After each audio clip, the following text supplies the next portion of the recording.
All good. Okay, I'd like to call this meeting to order. Will everyone stand and join me in the Pledge of Allegiance?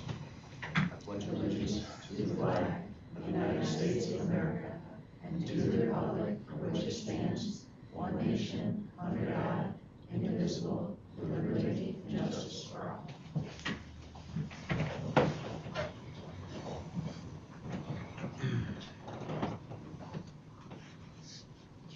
Okay, first on the agenda, we have the approval of the October 17th, 2023 minutes.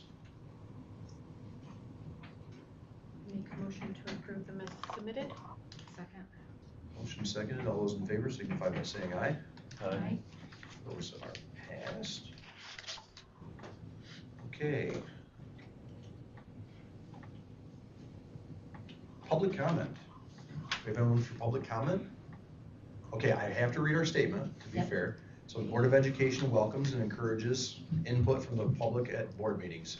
Please note that neither the board nor the administration may engage in dialogue or respond to questions concerning personnel or student matters. It's not an attempt to restrict public comment, but is done to protect the privacy of individuals involved as required by law. As a matter of courtesy to others in attendance, comments of individuals or groups should be limited to less than 3 minutes. Seems how you're the only group here, I don't think we're gonna follow the 3-minute thing, but no, we really won't engage in dialogue like that, okay? Come on up. Introduce yourselves and... Do I have to sign this? I think you signed it up front, right? Okay. You're good. My name is Marsha Albrecht. I am a teacher in the district since 2000, and I and some others are here tonight to discuss the proposed prom policy that the board is considering.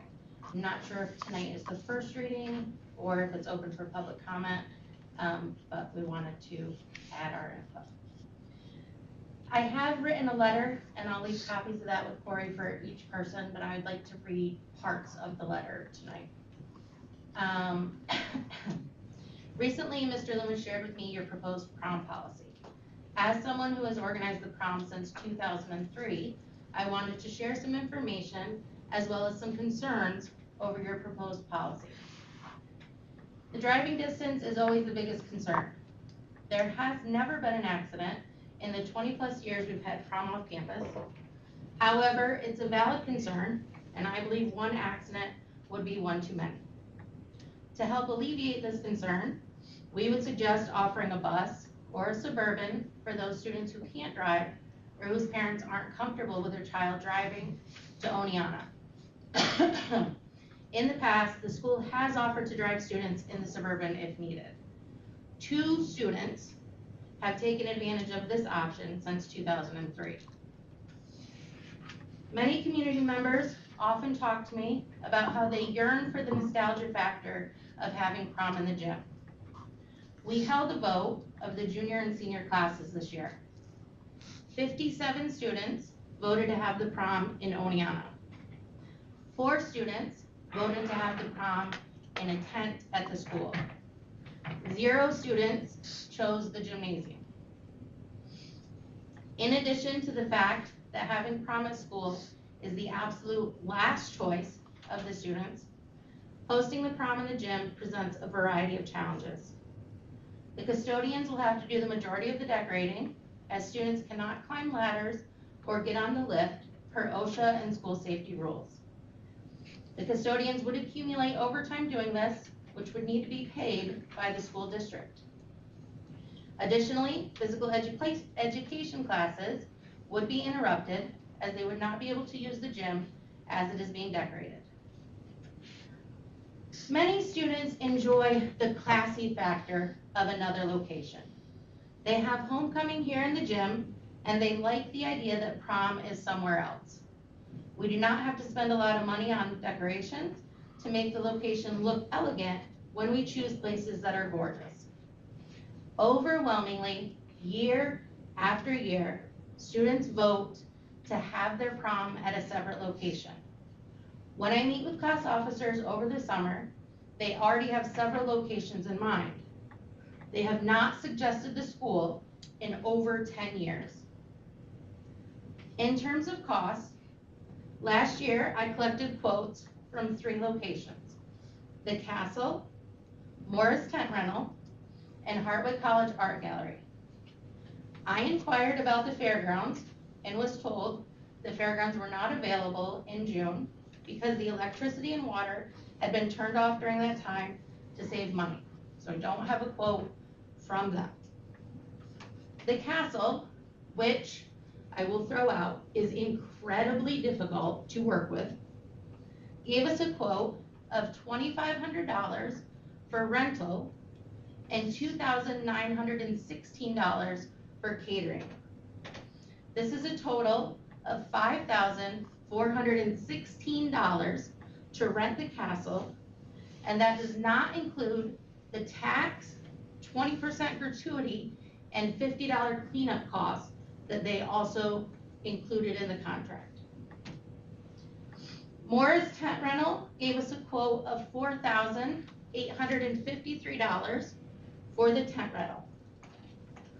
The local caterer we contacted, and I did contact at least 2, I think 3 local caterers. The cheapest one we got gave us a quote of $2,100. To have the prominent tent in the backyard would be a total cost last year of $6,953. The board generously offered to pay $2,500 of that cost, so the juniors would have needed to come up with $4,453. Last year, we chose to hold the prom at Hartwick College. We enjoyed a full dessert buffet, cheese, crackers, a meat and veggie tray, unlimited drinks, and use of the location for 3 days so we could set up the day prior, clean up the day after. The total cost for catering and location for Hartwick College was $2,159. This is over $3,000 less than the Castle and over $2,294 less than a tent. In reality, almost $5,000 more than a tent if we don't include the $2,500 from the board. I understand that the board and the policy has offered to pay for at least part of the increased cost of having prom in the district. While that is certainly appreciated, for more than 20 years, the district has needed to pay $0 for prom. The class is completely able to raise the funds themselves. Moving the prom into the district would already cost more in terms of custodial workers and use of building. Put bluntly, the district would be spending thousands of dollars in district funds for something that the students overwhelmingly do not want. As a teacher and class advisor in this district for the last 23 years, I fully understand the desire to keep the kids safe. I love each and every one of these kids, as much as my own.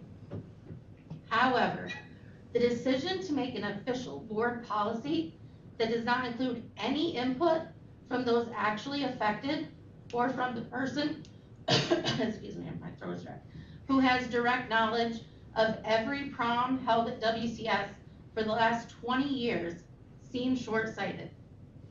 I would wholeheartedly be open to discussions about promoting the bus option more for students and potentially for parents who want to attend crowning, of ending prom earlier, of increasing the number of chaperones, of breathalyzing each student as they arrive and or as they leave, as well as any other suggestions to keep our students safe while still allowing them the choice. I strongly disagree with dictating the location without student input or conversation. Thank you for your time.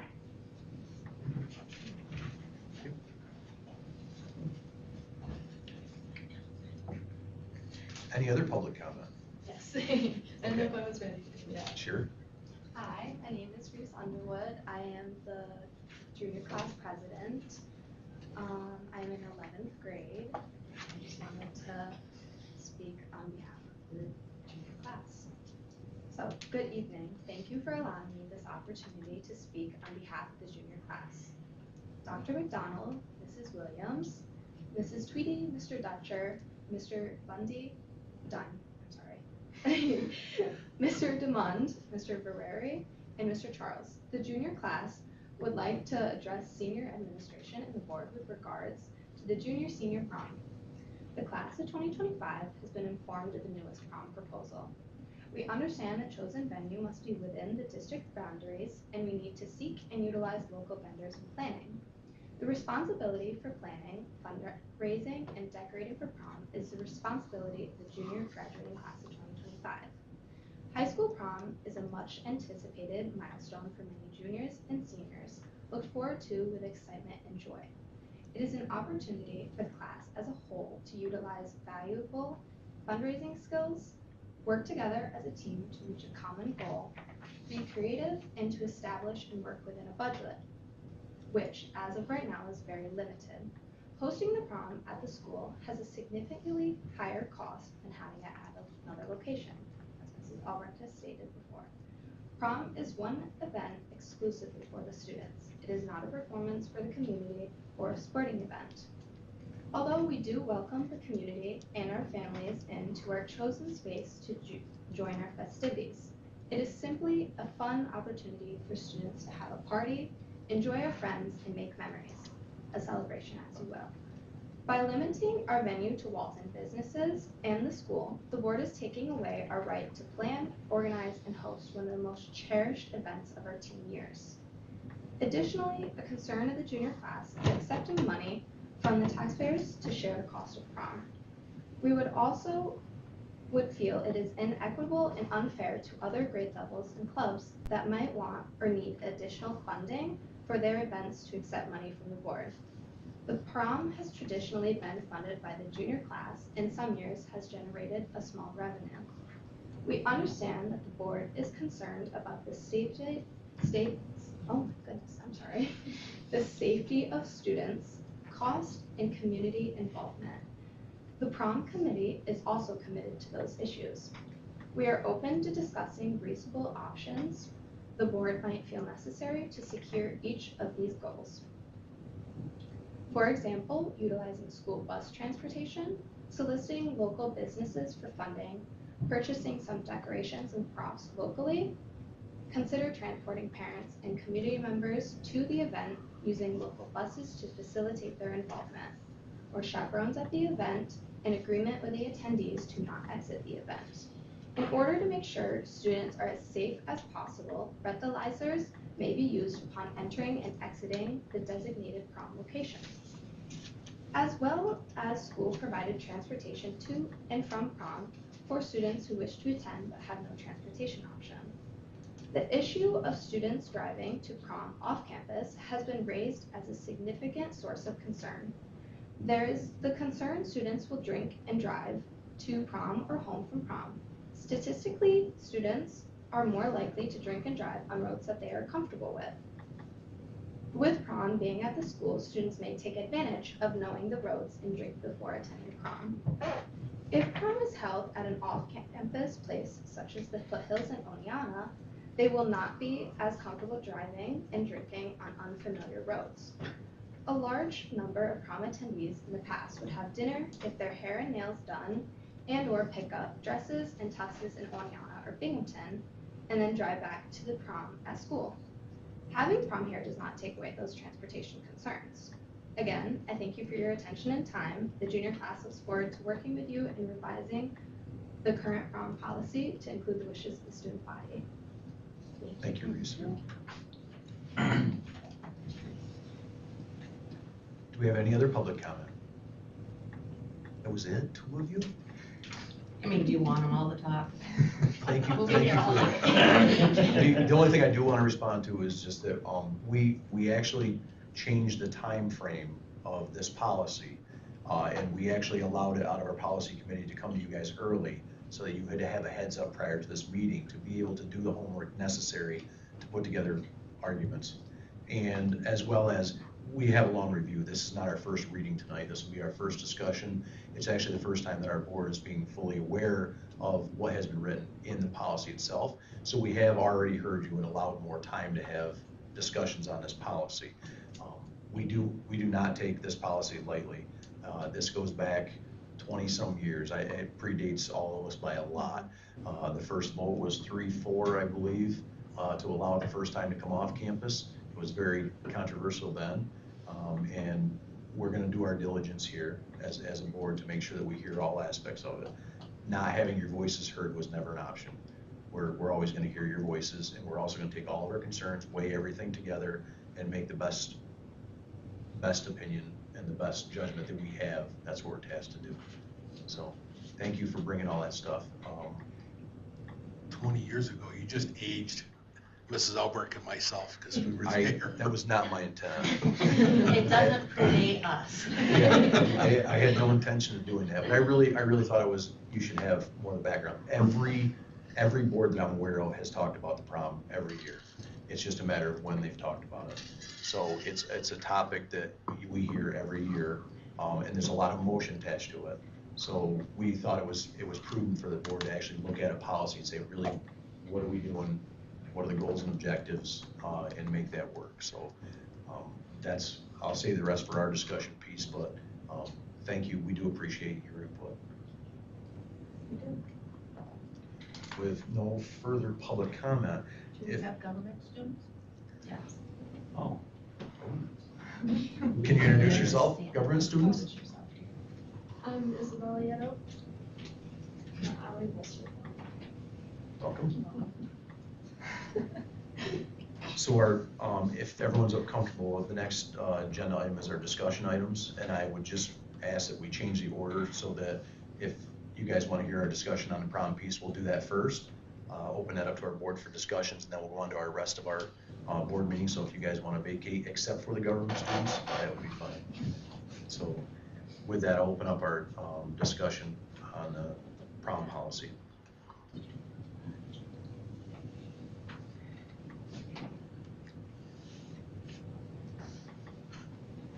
Nobody wants to start? I already felt like I talked too much, but you know. I'll start. One of the things that I would take into consideration is that our local community supports our students. And I think that they have a lot of times gone above and beyond to make sure that our students are not without in a lot of things, a lot of aspects of our community. And later on, I do have what is a community school, on, in more detail. But that would be one concern for me. As far as like the fairgrounds not opening up in June, I think that is something that the school district could actually work with the fair board as a consideration if that were an option. And my other thing that was the foothills, do you know, was the foothills in comparison to the Hartwick amount? Does anybody know that? Do you want me to share that? If you could, yeah, do you have that? Yep. Okay. So when we had it at the Foothills, in 2017, it was, $850. Currently, we have checked with the Foothills to have it there this year. It would be $1,000 for rental, and they would rent it to us for the Friday to decorate and the Saturday to not, Okay. or to have the prom. We wouldn't have to decorate on Saturday, whereas the castle would charge us double price if we wanted to decorate on Friday. Okay. And that was a thing that, you know, with the options in other bigger townships, bigger cities, I do realize that there's more venues, more venue locations. But working with our local ones and saying, you know, if you're not gonna be competitive, you know, there's an opportunity to go elsewhere.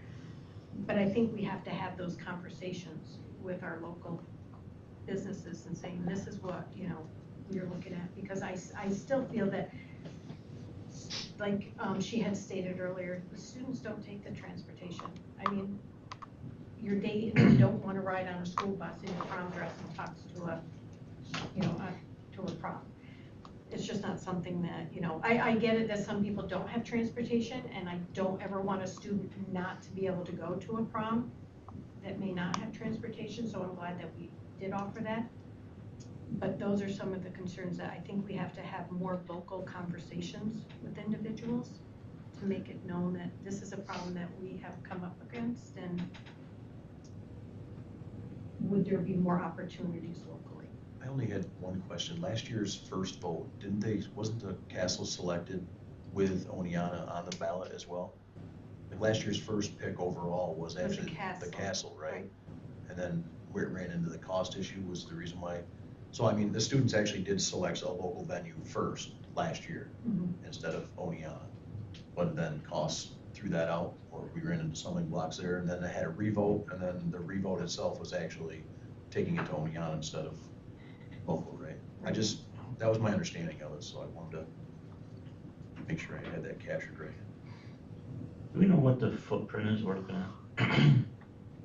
Like we said, the foothills. I mean, for me, 3 kids graduated here. 2 of them, their proms were always in Oneonta. One of them went through the COVID, and that one's prom was here at the school. So I remember the foothills, we were there for one. I can't remember the one on the west side of Oneonta, on the back street there. Something Gardens. It's Fraser's Gables. Yep, I remember being there. I couldn't tell you the square footage of those type of locations. I don't think the way they were laid out, with the gardens, I believe so. The posts and stuff in there. I guess what I'm getting at is the 21, I think the group made very good points tonight. I would, you know, and I think with it being the students' event, I get it, and I do get that as one of their celebration times. I mean, I get it. The footprint, though, I'm thinking is, I can't believe that the rainbow square footage in places like that can't compete with this type of square footages. Now, whether they want to compete price-wise, closing down, I mean, there's a lot of other aspects to that. And one thing we discussed in policy was, are there venues out there that we can support with a tent to make that A larger. Yeah, say you have a restaurant on a beautiful pond that everybody loves, but it doesn't have the square footage. Is there a possibility to actually have a tent set up there that could be possibly helped with, that provides dinner in one location and the actual square footage outside in a venue like that? I mean, we've looked around at the other schools. Other schools do many different things. Some of them have a tradition where, you know, they're on their football field with tents, things like that. When we got to the COVID era and that hit, that was the only solution we really could come up with at the time. So it kind of stuck, and that made everybody think more of that type of scenario of how we keep our keep things local. When years ago, we made a point to try to facilitate this school being the hub of our community again, the IRT, right? I mean, we've done a lot of legwork to bring in big organizations to make this a community asset, and prom, we felt like at that point in time was a community asset that everybody can be enjoyed, you know, and easy access to here. I hear the students and our administrators, and your points are great. They're all valid. We know that the unknown of accidents. I had one of my best friend's kids, not school related in any way, shape, or form, hurt on said road to Oneonta. Accidents do happen, and when they happen, they're dramatic, and nobody wants them. So we always have to think, how do we prevent it? If we're a school organization, we say you're going here, and then that brings a mass that direction. There are risks with that. I'm not saying that that's just showstopper, but I'm just want to bring up points that we have to consider when we're looking at these things. And like with the alcohol, for example, touch on it. The alcohol for me has not been a real concern, because I feel that our staff, the chaperones that we have over there, have done a very, very good job. And any time of the ones that I've attended, I've smelt alcohol on people. It was never on a student. It was usually on a family member or someone that had come to watch it. So I mean, it was not the student body. That's not the the scare factor that I have.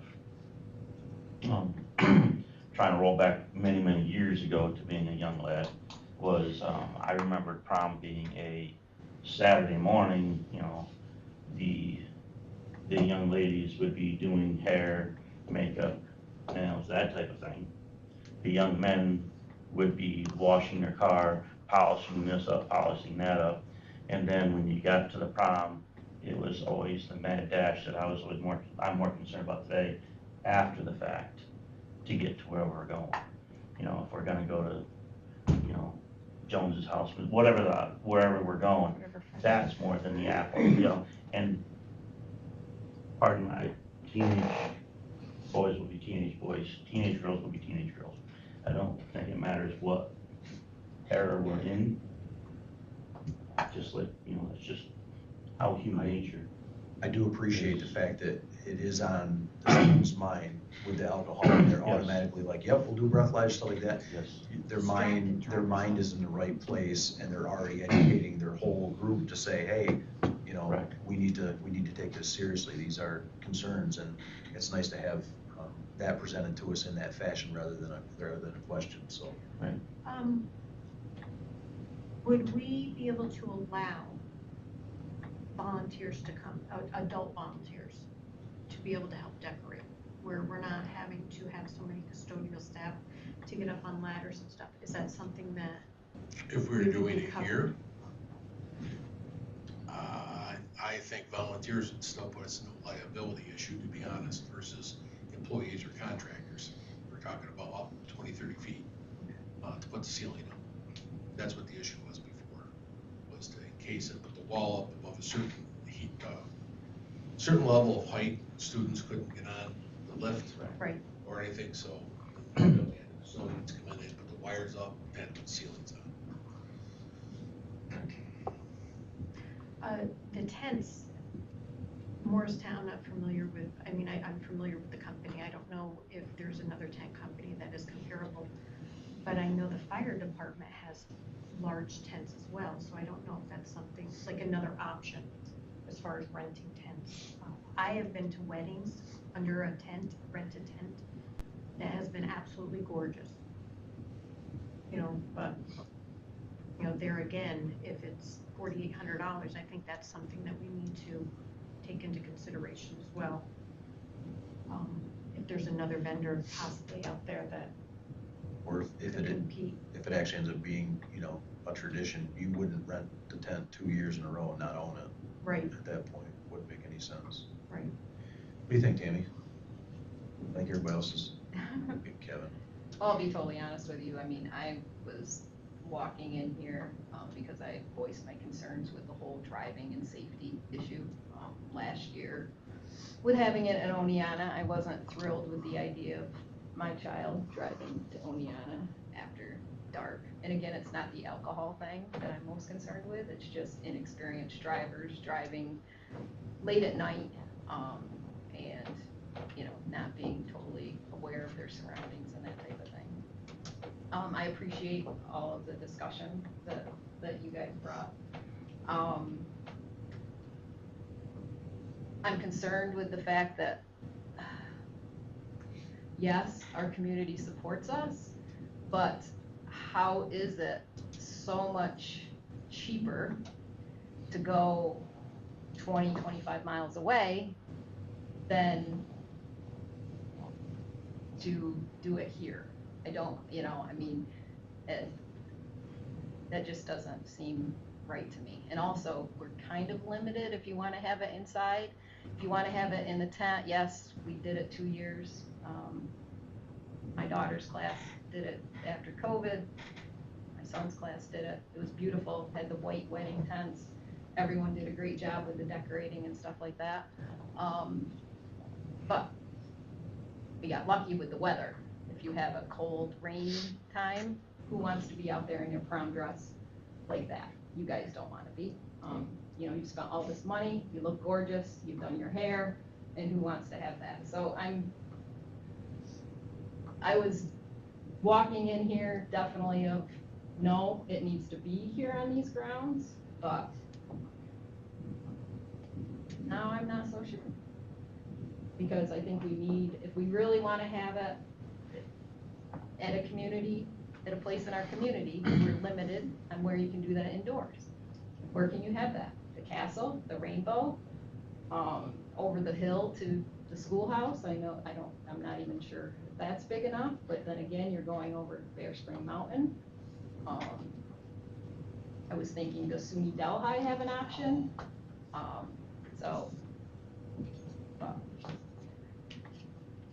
I've totally been there.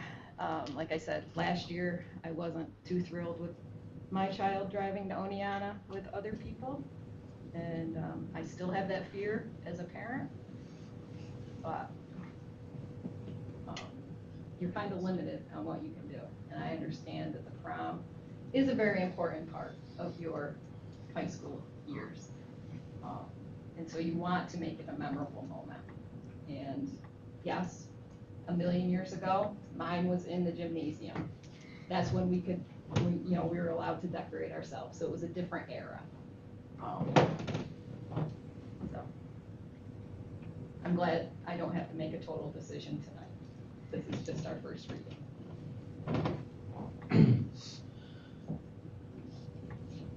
Go ahead.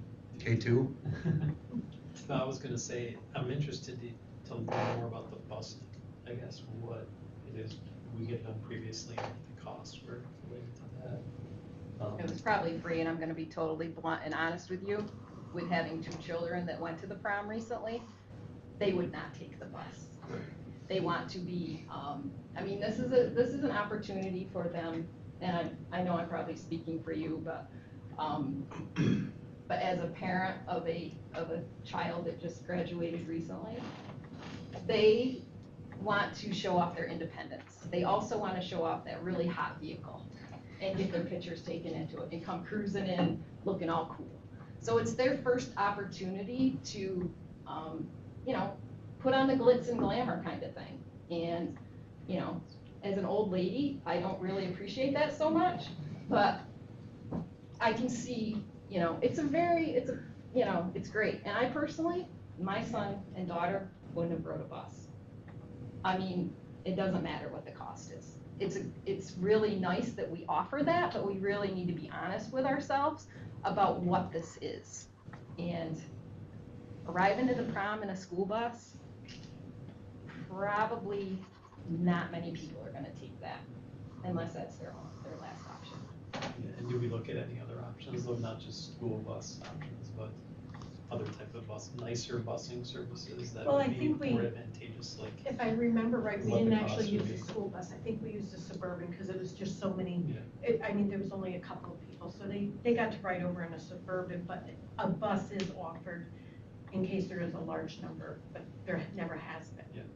because it sounds like there's a couple $1,000s difference basically that's saved in Oneana that could even be used to pay for a nice busing service to get kids over there that maybe would alleviate some of the safety concerns with students driving. Not everybody's obviously gonna take the bus, but. Maybe if we could make it into a party bus, Right, a little bit. make it fun, I don't know. Right. I think the only reason, one of the main reasons why the busing is even really talked about is just so that we have equality. The last thing we want is a student not capable of getting to Oneana. Right. That would break everybody's hearts. There's no reason for that. Now, are there other options to that? Maybe that's what we put homework on them and say, are there community groups or something like that, or your parents that are willing to step up and say, you know, this isn't a bus, but, you know, set an organization together that'll provide rides or do something like that. I just don't wanna make sure, I wanna make sure that there's nobody left behind. So Yeah, I our totally insurance, obviously, our insurance covers off-site facilities. Yeah, travels with the students, it's a school sponsoring them. Okay, so I realize that this is our first conversation with this. A decision was not gonna be made tonight, and I think there's two other board members that may wanna weigh in on this. But that might also give us an opportunity for ourselves to start looking at other options as well, and maybe reaching out to other people, just to provide options.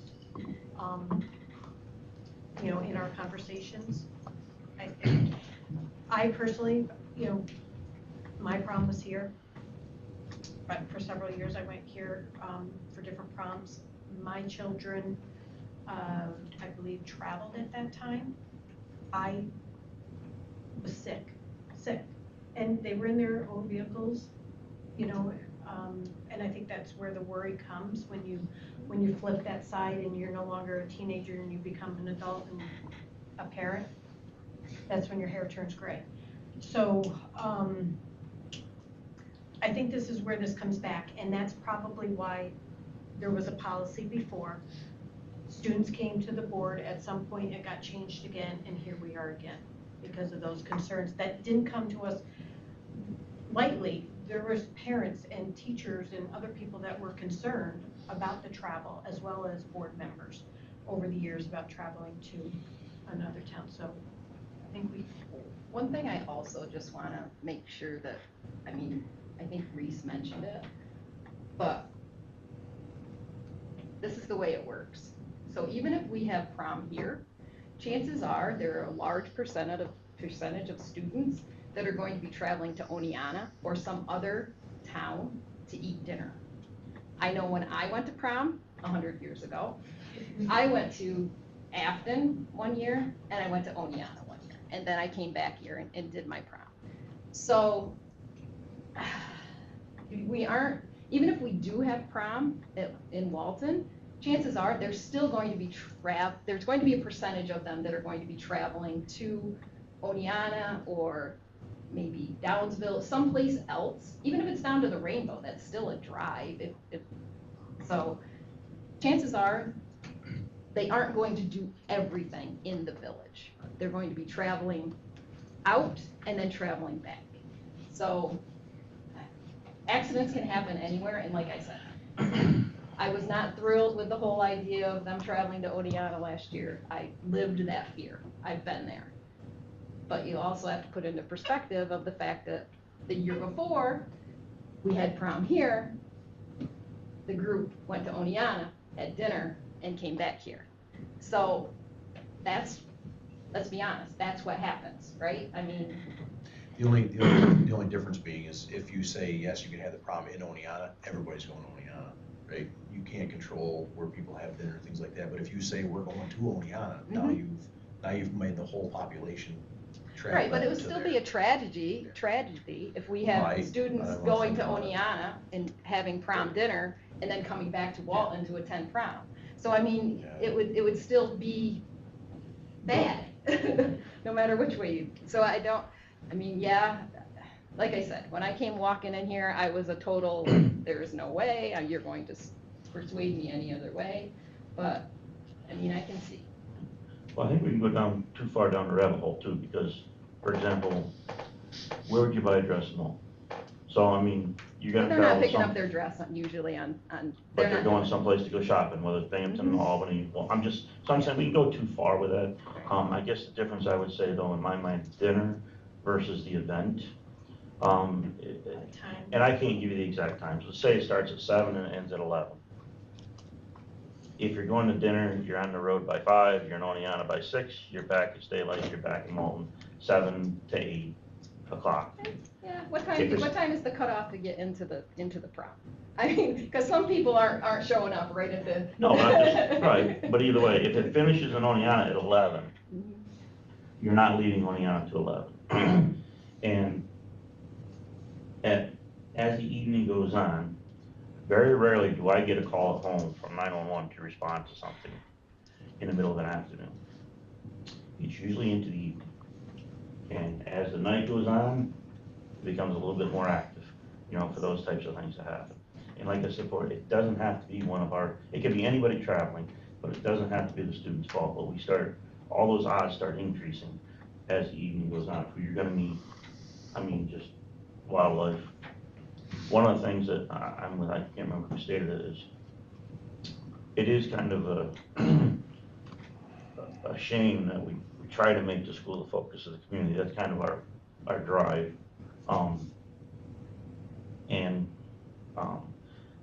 You're not the first that I've heard from that The the community castle doesn't is support not it. the easiest Yeah. place to deal So, with. Um, And that's why I said, I think those conversations have to be taken, place and, saying, this is what we're facing. And can you do better, And I know in the past, the Downsville district has used the schoolhouse. I'm not gonna be politically correct here. That's probably a wasted phone call. Because the schoolhouse is making the students over there have their meals there too. That's part of the ticket price. Now, I'm not looking to take a district that far down the road if we decide you're gonna eat at the event. Right. I think that's right. a way overstep but, I think if we need to, we may have to lengthen the time of review and discussion pieces, seems that we don't have 2 board members here to begin with. So I think we talked about bringing together a first reading at the first reading at the next meeting. If that doesn't allow us enough time or enough engagement, then we're just gonna have to put that off. That's a potential option to be able to kick that one more meeting out. We can't drag it out too far because decisions have to be made. Yeah, Right. they need to And be they able to have start have making their venues price. done. We totally understand that, but at the same time, you can tell that everybody, we wanna do this right, and I don't know about everybody else, but I just assume not hear about this discussion with prom every year.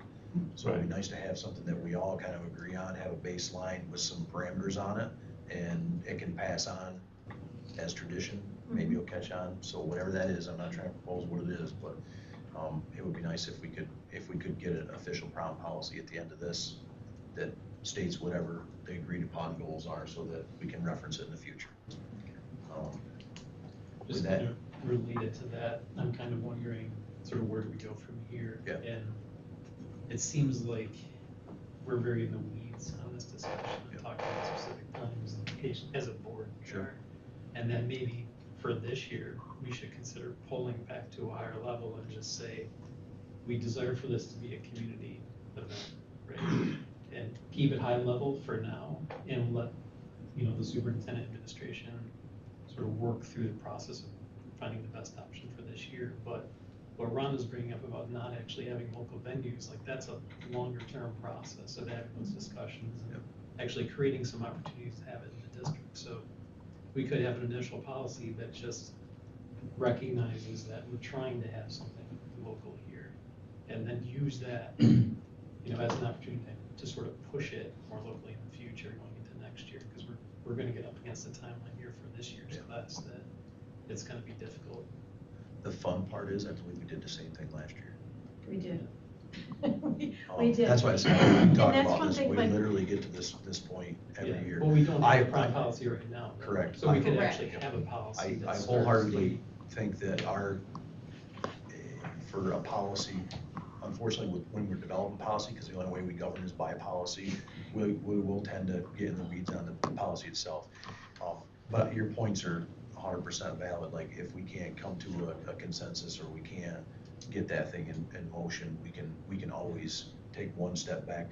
If price is really that limiting to us, when you're talking a swing of that many dollars, it's gonna be really hard to justify saying we're gonna spend public dollars to spend twice as much Right. out of public dollar pocketbook for the same thing. I'm just gonna be honest with you, that's gonna be really tough to do, because those are public dollars, they can't be misused, you have to take it to another level of scrutiny, and if they're showing us numbers that are twice, 3 times, it's just like competitive bidding. There's no way you're gonna be able to entertain that and justify it, because you're gonna look every other taxpayer in the face and go, well, we justified it based on that, and So I think, like dinner aside, I mean, my daughter went to dinner at a restaurant. My boys had barbecues, like 20, 30 kids all got together and they had barbecues. So that was like totally different. So dinner aside, they may travel during dinner, they may travel during purchasing, a dress or whatever, but I think our focus here is the location of the proms.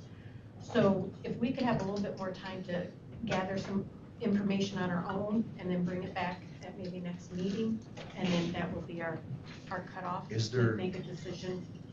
yeah, is there, I just wanna throw this out there, and it's all for you guys. Is there a point where we can, re-engage with what we have, with what the group has responded to, listening to the class officers? Is there a way we can re-engage that discussion prior to that meeting? So that if we do have answers, and I know I'm making this complicated, I apologize, but I think that discussion would be valid, to have, so they're heard, so that we're heard, so that they're presenting homework and challenges, they're doing their homework, they're coming back to us, we're doing our homework, and do that. Is that a possibility? And I know nobody wants any more meetings, but, I To just. have a special meeting, you mean? Is it possible to have a meeting or even a workshop just on that itself?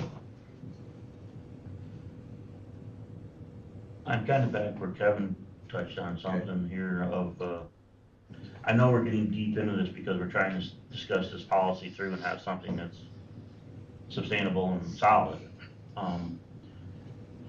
But I don't like to keep kicking the can down the street either, but I don't want to get it wrong. And sometime it's either gonna have to be decided that you just stay with status quo of what we've been doing, or we pull in the reins, if you will, and it's not status quo. But I guess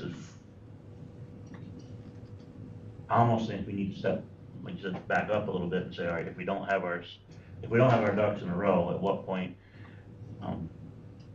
do we just simply say we don't have our ducks in a row, and you go with the status quo, and then make it a focus to meet right after, or start going on again Well, to get. I hear you, and I agree with you to a point, but we have a group that came to us this evening. They seen what was on the agenda, so they had information available to us. We're looking at a potential policy here, so I think it's our due diligence now to take that information that they have provided, what we're looking at here, and then be able to come to our own conclusion, or even ask questions further, research a little bit, and then bring it back at least one more meeting.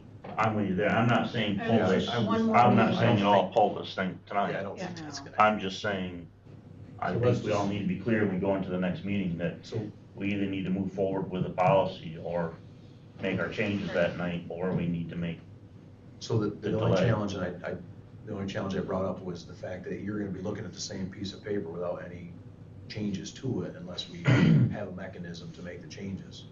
So we can make the changes at the next meeting, if you wanna do it that way. Have everybody bring all your concerns to the 21st and have a discussion at that meeting. And then say, okay, we have our ducks in a row or we don't. and then move it forward as a first reading or not. We can do it that fashion with it. So if we have bring the information to the 21st, our next meeting is. Or I'm sorry, Lucy? December 21st, and then the December 5th. Yeah. December 5th. And that's where we were really saying we're kind of getting late. I don't know, we should ask questions, but I don't know how long you can hold these venues. They're probably first come, first served, so I also don't want to back them into a corner where our indecision, you know what I mean? Like we've driven a process that's put them outside and taken opportunities away from them, if that's not our intent. Is there, this may be long-term, but is there an opportunity to have an ad hoc committee that looks at this specifically, that we have members of the student body, as their advisors in administration? Well, I mean, that could be the policy, quite Yeah. frankly. I mean, that's really what the admin's gonna do anyway. They've probably been doing it from day one, Yeah. is to say who's But assigned to actually- it, who does it, you guys bring the recommendation to us, and then we just back up and say, hey, proms, this is the brackets on a prom, and you guys Yeah. bring it to us. If we had a member of the board, or multiple members of the board that are on the committee, though, then maybe we would have a better understanding of all the information that they're saying, then that group could bring it back to the. And For that ad next hoc year's committee, work. that ad hoc committee would be, you'd have to meet in August. I think when they consider their, student officers for that junior class coming in, that ad hoc committee would have to be in August to allow that planning. And then that's a great way to pull back and say, hey, let's set the parameters for how we make these things decisions. There's one or two members, like, literally, and like you said before, we can put a charter to that and make that go. The only That's a- concern I would have with having the board involved with that direct of a conversation is where we're getting, because now we're working shoulder to shoulder with administration, and I don't know if we should be. The ad hoc Thinking committee we itself should could not be. It's not not be a board setting it member. up, it's just We could, collecting information. Yeah. we don't have to necessarily, that can report to us. It doesn't- Yeah. You could direct a clear charter of what you want to happen, what the result, what you want as your report out result. That could be the board's role of forming the ad hoc and giving clear direction on what's needed. And then put it in a better time frame to deal with. Oh, yeah, this year. Okay, so, great, let's bring these discussions to the 21st, and let's get a direction from the 21st, and I would say that no later than December 5th, we need to go one direction or the other. I I agree. would say. And can We're you certainly remind not me taking it lightly. what the start and end time of the prom is? The start and. They varied it last year. 7 to 11. Yeah, the last few years, we've done it 7 to midnight. Crowning started at 11 and usually took about an hour. Last year, because of concerns, we moved crowning up an hour and a half. So everyone was out of there before 11.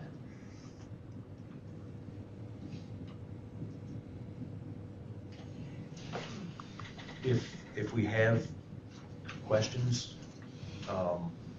as a board, can we email those to Corey and just CC everybody? I don't wanna have a dialogue behind the scenes, cause that's breach of open meetings law, but if we have questions so that we're all on the same page with questions, can we all please email those to Corey and CC all the board members? And then, if you guys don't mind, I'm speaking on turn, if you guys don't mind, those guys not minding, if they have questions or concerns, is there a way we can share that as well? And you guys don't mind, I don't mind correlating our questions and giving them a little bit of time and sharing questions. And maybe that gets rid of a meeting, but yet we'll understand better what their questions are, they'll understand some of our questions. And we can all be really prepared for 21st. Can you Yeah, facilitate I'd be that? happy to Okay. facilitate that. Appreciate I it. can field questions and also relay stuff. So I'll let you guys work out like the time frame of when you want our questions, the question exchange to be, and then the board, let's all do our homework prior to that and exchange it. Sound good? Everybody good with that? That so ends the common discussion for tonight. If you're good with that. Okay, you're not mandatory, well, actually, no, maybe, no. You're already almost standing up. Yeah, you don't have to stay here for the rest of the meeting if you don't want, except for the government students, of course. Though I'm told these next presentations are good. Thank you. Thank you very much. Thank you. Good night. Okay, let's jump right to NISBA conference report. I have heard nothing but great things about what a conference it was. It must have been better than the annual meeting, so Much, by the I sounds of it. am. Considering that was quite a chatter there, sorry to interrupt you, but that was quite a chatter there at the conference. Oh, How great the annual meeting was. There was other people up that were excited? A few. A few. I think, I don't care, we're gonna whatever, see changes in that. whatever order you guys wanna dive into these things, the table's yours. I think, the hot topic was the electric buses, so I think Okay. Kevin has a lot of information, and I think it's fresh in his mind, so Yeah. I think he should go Okay, first. that was a charged topic, that's for sure. Maybe Sorry. before you start, Kevin, just so everybody's clear, all the presentations are in board docs, and also want to share OneDrive that Corey has shared with everybody. Yep. And I have a bunch of, and I think you had stuff, you have stuff that was scanned, but I have stuff that was scanned by I Corey. did not scan, Okay. I sent all my, slides to Corey, Okay. and that's what she's got shared down here, but then she put everything up there, so every conference slide, even though you don't get a lot from just reading the slides, as in there and hearing the conversations, but if. And all these handouts that I grabbed, they're all scanned. Yeah. out there as well. I thought the presentations that you uploaded that I could just go through the slides on were great. I mean, I know we missed the whole discussion piece, but I pulled a lot of bullets off those, so it was nice. It was good. So when I went out there, I was, quite disappointed with the state and a little aggravated with the electric bus. So that was my kind of focus, to be educated on that. Which I was thinking more and more of it was New York State, going to find out it's not really driven by New York State. It's driven by the federal government. New York State was playing the California movement, being on the fast track, trying to stay ahead of it. The biggest takeaway I got away from the electric bus is that we're gonna have to get our research done, and I know we're working on that right now. But I'm curious to get that back and see where we land with that, because the electric industry is here, and it's not going away. One of the conferences, they had a superintendent of transportations and people from the state and NISBA, but anyway, the long and the short of it is there's discussion right now that the 2035 is a cutoff date currently. Nobody seems to be able to answer the question yet, if a board's budget gets voted down by the taxpayers to buy electric buses, what do you do? And it's happening in some districts. Some districts I kind of feel for, because the one that was talking to them, they've got 70, I think it was 73 buses, and their biggest bus is a 74 passenger. So they're looking at a serious hit. So they're trying to get started, and they've gotten voted down on electric bus purchase by their taxpayers. The cost of the bus again? The cost of the buses are between 400 to 500,000, depending on the size of the bus. And that's with the quick charge, So because 3 to 4 times. it just doesn't Yes. make, yeah, it doesn't make Right. sense to go with the And, trickle charge, I guess, if you wanna call well, it. the other thing is too, is there's, around a second, there's a class 1, class 2, and class 3 charging systems. Where like the ones that people put in their homes are class 1, it's a slow, very low, volt charge. The class 2 is a higher one, like you'll see outside places that the 20-minute charge, the hour charge, that kicks up. So the other ones are like under 6,000, the class 1s. The class 2s are up to like 15 to, 50,000 in that neighborhood. The class 3, which is what's recommended for bus lines, they start out at about 50, and they can run up to 200,000, 250,000, depending on the system. And those are Pacific per bus. So when I say 200,000, you're not talking $200,000 and your 10 buses, they've got chargers. I mean, so it's a lot of money to get there. And some of that, they touched on that not all chargers are equal either. And if one up that loads, like you could go to Downsville, for example, because they have their electric bus, I think they've got now, they're supposed to get on it. But if their system updated that day, that system may not work on our bus, where it could have worked yesterday. And they could be over here, and if our system updated or didn't, and there's a communication issue. And the biggest thing too is they're pushing is to be to your power authority, because the buses now, by the 12 volt test light is not, this is all high voltage. They're talking, some of these buses are 600 volts, in these things and stuff, so that it's all high voltage, high charge. It's gonna be a nightmare in a sense to get going, but right now, the funding stream, this is one of the kickers I thought was great.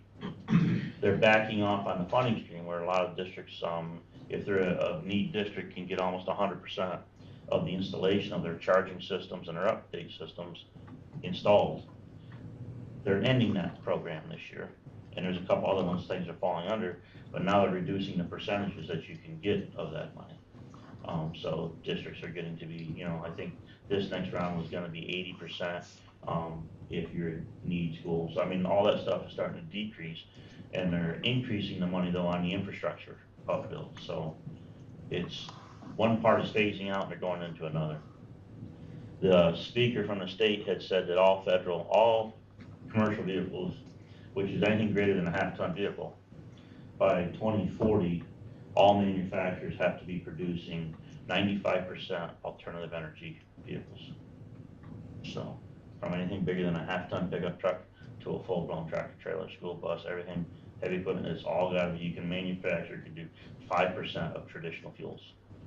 So, it's here, there's a lot of big money behind it, so it's not going away. It may get delayed, but it's not going away. The problem, the power companies, like NYSEG here, our infrastructure is not ready for it. Right. And across New York State, their infrastructure is not ready for it. And what the class that we ended up sitting in on, I asked a question, I said, now, if we have a bus, and say it's a Leonard's bus, and we go to another school district, after a bus run, because that's usually when, your sporting trips will go out, is after the run, so you just drove a whole run, now you're picking up your sporting students, you gotta go to another district. If they have another carrier for buses, you may not be able to plug in and charge there. So it's not a uniform system, because that is still up to the individual school districts. So you could run into a major problem where Tesla, if you have a Tesla car, you can find a Tesla plug-in someplace, This is gonna kind of be the same means. If you're buying one bus and it has this type of charging system, you may not find a school district that went with you. So until the state gets on the same page with that, like the one guy said, don't jump on that so quickly. Have a plan in place. Make sure you've got your data. And one of the gentlemen said, you're better off hiring somebody to go over all your miles and what your buses travel and how many buses you have and how many students ride, and to really gather that data, because weight, everything has a factor. How many hills you're going over, all have a factor in that, and they suggest using some of that money to hire a company to come in and do that plan for you, because you might be able to gather data, but it's not really going to get down to the nitty-gritty of what size bus you should get, how long that bus battery is going to last, because there's so many factors that go into it. Yeah, what you're referring to is the routing study. Which The routing study, yeah. You said that was the first piece that you want to work on, the routing study. So we were talking, we should make sure that's part of our, the work that we're doing. And it is. It's actually been the main focus up until now. Now they're switching gears and going to the power authority and then going to the infrastructure. And when we had our update from 2 weeks ago, they were finalizing final pieces of the routing. And I think, Meg, we estimated 2 months, maybe 3 months, we should have that finalized into the board with a presentation. Is that a company, or is that? That's who's doing that? IBI. Okay. Yeah, we had approved them with the NYSERDA study grant. So they're in the final say, this may go quicker, I'm kind of doing lead time because it hasn't been all that quick of a process. They sounded like they thought they would have their information together in short order, but I think the big hangup and what could potentially take a while is whether or not and how long it takes to get what they need from NYSER. I Right. think that's gonna be the more challenging part. Across the state, they were talking about other power companies just not having. Right, well, as far as getting to sit down, so that they Right. can, Right. so hopefully it'll be soon, and as soon as, we've already told them in the last meeting that the expectation is they'll come for a presentation here, with the full study as soon as it's complete. I will say, and part of what they were looking at was, we will need a combination of both charging stations, more than likely, long, but we're still gonna have the quick, because in the middle of the day, with our run set up, we may end up having to get some more charge in something in order to finish the afternoon. And that was And what they one of have the to be- speakers was, sorry. no, I'm saying, one of the speakers was talking about that, and that's where, we'll have to, I think, we get in the IBI and see where they're at, because there's some of these companies that, the charging systems, from the way I understood it from the conference, they have where you can slow them up. You can program that bus for a time, and when that thing comes in, that thing can either really put the power to it and quick charge it, or it can back off and it will cycle what buses, I mean, so there's some state-of-the-art stuff out there already. Yep. And they're doing a sell-back program too, to where if your buses are charged and there's a need for the energy on like a weekend, you can actually pull charge back off your buses and you get reimbursed. I mean, the stuff that's. It's moving so quick, isn't it? Exactly. One other thing I would just wanna touch on that too, and I don't know if the IBI is, I listened to a, solar company's thing on energy. And one of the things through the NYSERDA grants that they're pushing right now is, you can get solar farms installed, 100% covered by NYSERDA, to cover your electrical needs of your district. And it doesn't have to come into your building. What they're actually suggesting, if you had room to put solar farms up, you tie that into the grid and you use that as an outgoing, revenue source, and then they credit that to all your buildings. And if you get involved with that, that helps kind of push back some of the deadline dates on the buses, if you want to. So I And got, that's the second study. Remember, we have the two studies going. So the second study, Bill Monahan, remember Bill came down for our electrical project? Yep. He talked with us. We're waiting for an update on his timeline. So, we'll pass that along when we get that. So that's the second. So we've got both the studies yeah, going. Bill, We just gotta get the result. One thing that I did not realize, and it didn't dawn on me until the gentleman had said, you can't just pull your buses into a garage and hook a charger up to them. They have to be X amount of feet away from each other because of the chargers. That's not gonna happen in our district. I don't see that, It's you gonna know, push everything outside. right, Yeah. right, The other and thing then, is it's well, we And have how does that room. work in the winter? there's a Exactly. The length of the Well, charging that's cable is the- 25 feet, so you have 25? to- 25 feet, Yeah, yeah. the setup of the chargers is very critical because you have to consider how they're gonna park, whether they can back out if you're creating pinch points with existing facilities and buildings. Yeah, no, And unfortunately, like, for us, I mean, it's gonna push us to an exterior perimeter charging scenario for your buses. And then the first 50-year flood we get is gonna wipe all the charging systems out. Yeah. It's not like that bus garage doesn't go underneath water. right. Yeah. Well, that bus garage there won't handle this at all. No, I mean, height for the. No, I just. So if I'm hearing you, Kevin, is that keep preparing, because it is coming. Oh, exactly. It's on the tracks.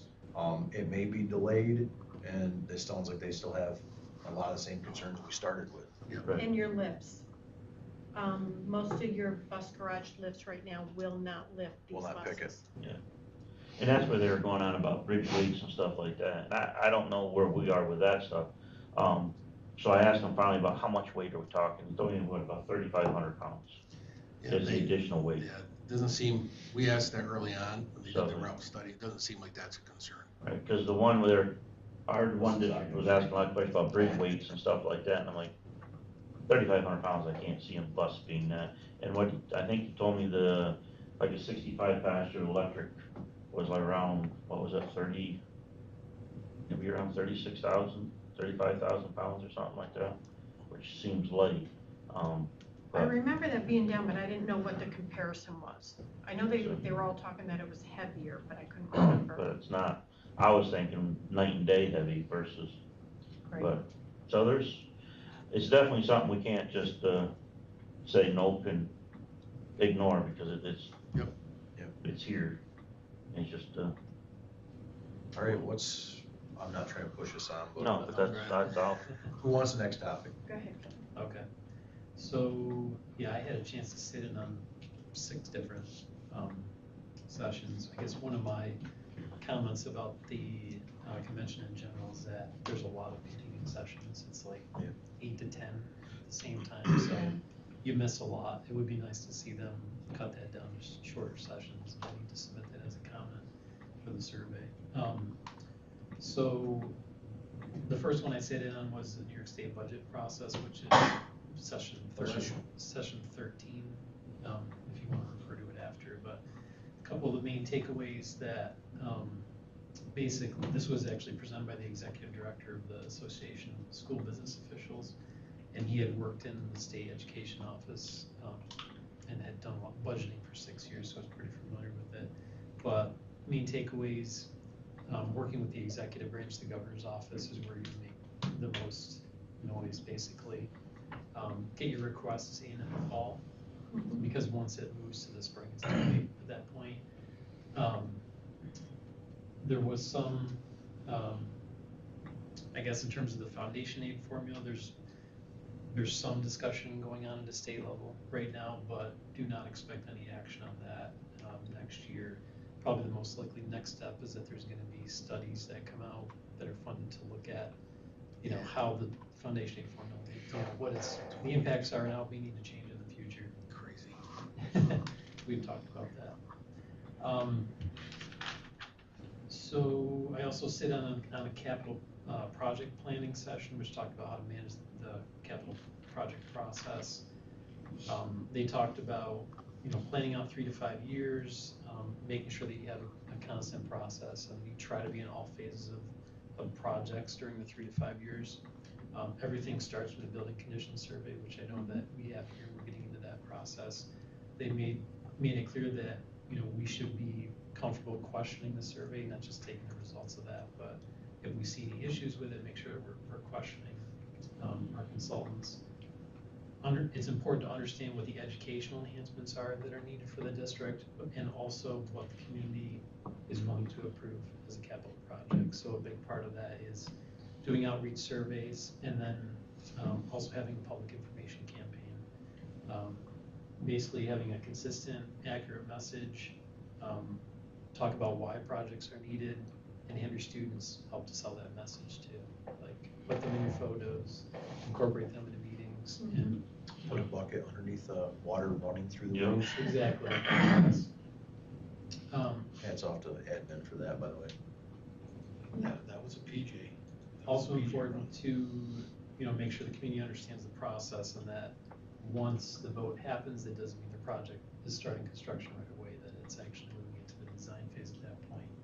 And then also keep the community informed, and then make sure that you celebrate the accomplishment, have a ribbon cutting ceremony. They also talked about having a beam signing ceremony for some of the larger projects that they're doing. So, and I know the ribbon cutting or open house is something that we've been talking about having at tons of schools, so it's good to see. And the last one I'll talk about was a district goal setting session. That's session 50 in the slides if you want to cross-reference it. That was given by Jamie McPherson. He's with NYSBA. He's very good presenter.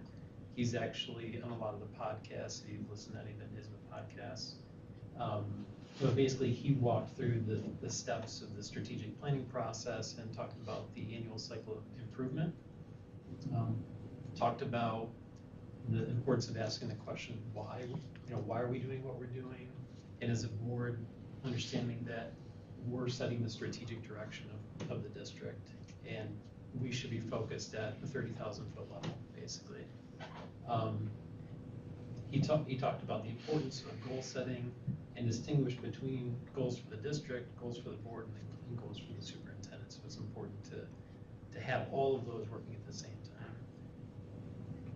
specifically with the strategic planning process, it's recommended that that's every 3 years. So it's a 3-year cycle, then it gets restarted. When you're starting off the process, recommended that you have a strategic planning committee, and that's really just to develop the process and the schedule for implementing it. It's important to collect and analyze quantitative and qualitative data. And then with the community's input, the board obviously develops the vision and goals. And it's the superintendent's role and administration's role to develop the objectives and the specific action items. So once that's established, then the annual cycle of I am sorry, I just had a question if we were in year 2 with our strategic planning or not. We do it on a regular basis, on a yearly basis. We're setting that in that one meeting. Yep. Just wondering if that was varying from that 3-year cycle you were talking. Well, it depends. That's, we had Dr. McGowan, who also works with NISCUS and such as far as various stuff. So there's different flavors within it. 3-year quantitative measures with goals incorporated in is something that is a pretty much of a standard. But as far as the strategic objectives and action steps being annual, where the priority areas, if you notice, we haven't changed the priority areas. We're in year 3 and the priority areas have stayed the same. We've reviewed them every year, but they changed what we've been doing annually. We're in year This is 3. year 3. I'm totally sorry, Kevin. No, that's fine. And kind of following on that, that was the final part of what he talked about was the importance of monitoring and adapting. And, you know, he called it the annual cycle of improvement, and that every year the board should be discussing the vision and the mission. Ideally, that's during the summer period, right? If there's any other onboarding that you're doing with new board members, that's a good time to get them, you know, incorporated into the vision.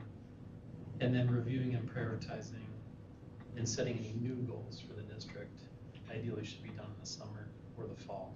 Because then if we or the board sets the goals, then the administration can take those and they can build them into the objectives and, you know, specific actions for the year, as well as helping with the budgeting for the following year. So, yeah, and I guess one more thing I want to add is that the updates on the strategic plan, he recommended quarterly, which I know we've talked about as well. And he recommended having the specific staff that are working on those action items come to the board and give a presentation on the status, which I thought was a good idea that we could, if we could hear directly from the staff that are working on them, I think that would be a good connection point for the board, so something to consider. It'd be a listening session mostly for us, right? Yeah, the administrators typically would be doing the updates, but we can definitely invite, you know, a couple of members from the action team plan to have some teachers come with that group to do a presentation if they're willing, and if we want to extend it that way, for sure. It sounds like We're close. It sounds like we're, yeah. Almost in line with that. But Yeah. A little different. I think But I call it warrior cycle of improvement, not. Yeah, I definitely recognize some consistency there, yeah. But I think the important thing is you're a fresh set of eyes coming on. Yeah. And didn't notice it, pick it up on the onboarding process, so that tells us point blank, okay, maybe that's something we need to emphasize a little bit more in that process to get people, because a lot of times we're listening to your comments, we're like, yeah, the next time we meet, he's gonna see this. I think that maybe is a good self-reflection of the board of how we onboard and say, how do we get pieces like that up to speed faster, or make them more known to somebody coming on, this is what we're doing. Same thing, I keep saying your charter thing, because it's always on my mind, is I think we have to get that to fruition too with that onboarding process. And we actually do charters for our actual committees, so set up a committee structure, what it does, who it reports to, who even set up a chairperson for that, you know, lay all those things out so that somebody coming on goes, I'm on the policy committee, they're like, yeah, it's probably, you know, they'll know exactly what the charge is. Right. I can't actually believe it blew my mind when you brought it to my attention that I'm like, well, we've been just like passing on the common committees like since I started here. Like, I don't know as if we know there's a rhyme or, you know, we all know what they do and what they serve, but if you're coming on fresh, you have no idea, so. Yeah, and I think, you know, one area where I could see us working to improve would be on the vision and the goal setting. And if we could do that in advance of the strategic planning session, then I think that maybe even the board could come to that session and do just a 5-minute presentation on this is what we've discussed and these are the goals that we're looking to achieve for the next year. Right. You know? But, and we need that data to know where our goals should be focused at. So Right. we have to have that information. Bless you. Thank you. Yeah, the data is key. Yes, definitely. The quantitative, qualitative survey data. And what I would suggest in this project is we had a process that was, Dr. McGowan came in. So maybe what we ought to do, if the board is interested in this, is this spring, early spring, maybe right after budget, after the work done behind it, that we review what that process is, not necessarily what we did, but what the process is, step 1, step 2, step 3. Again, that's just a process of multiple processes.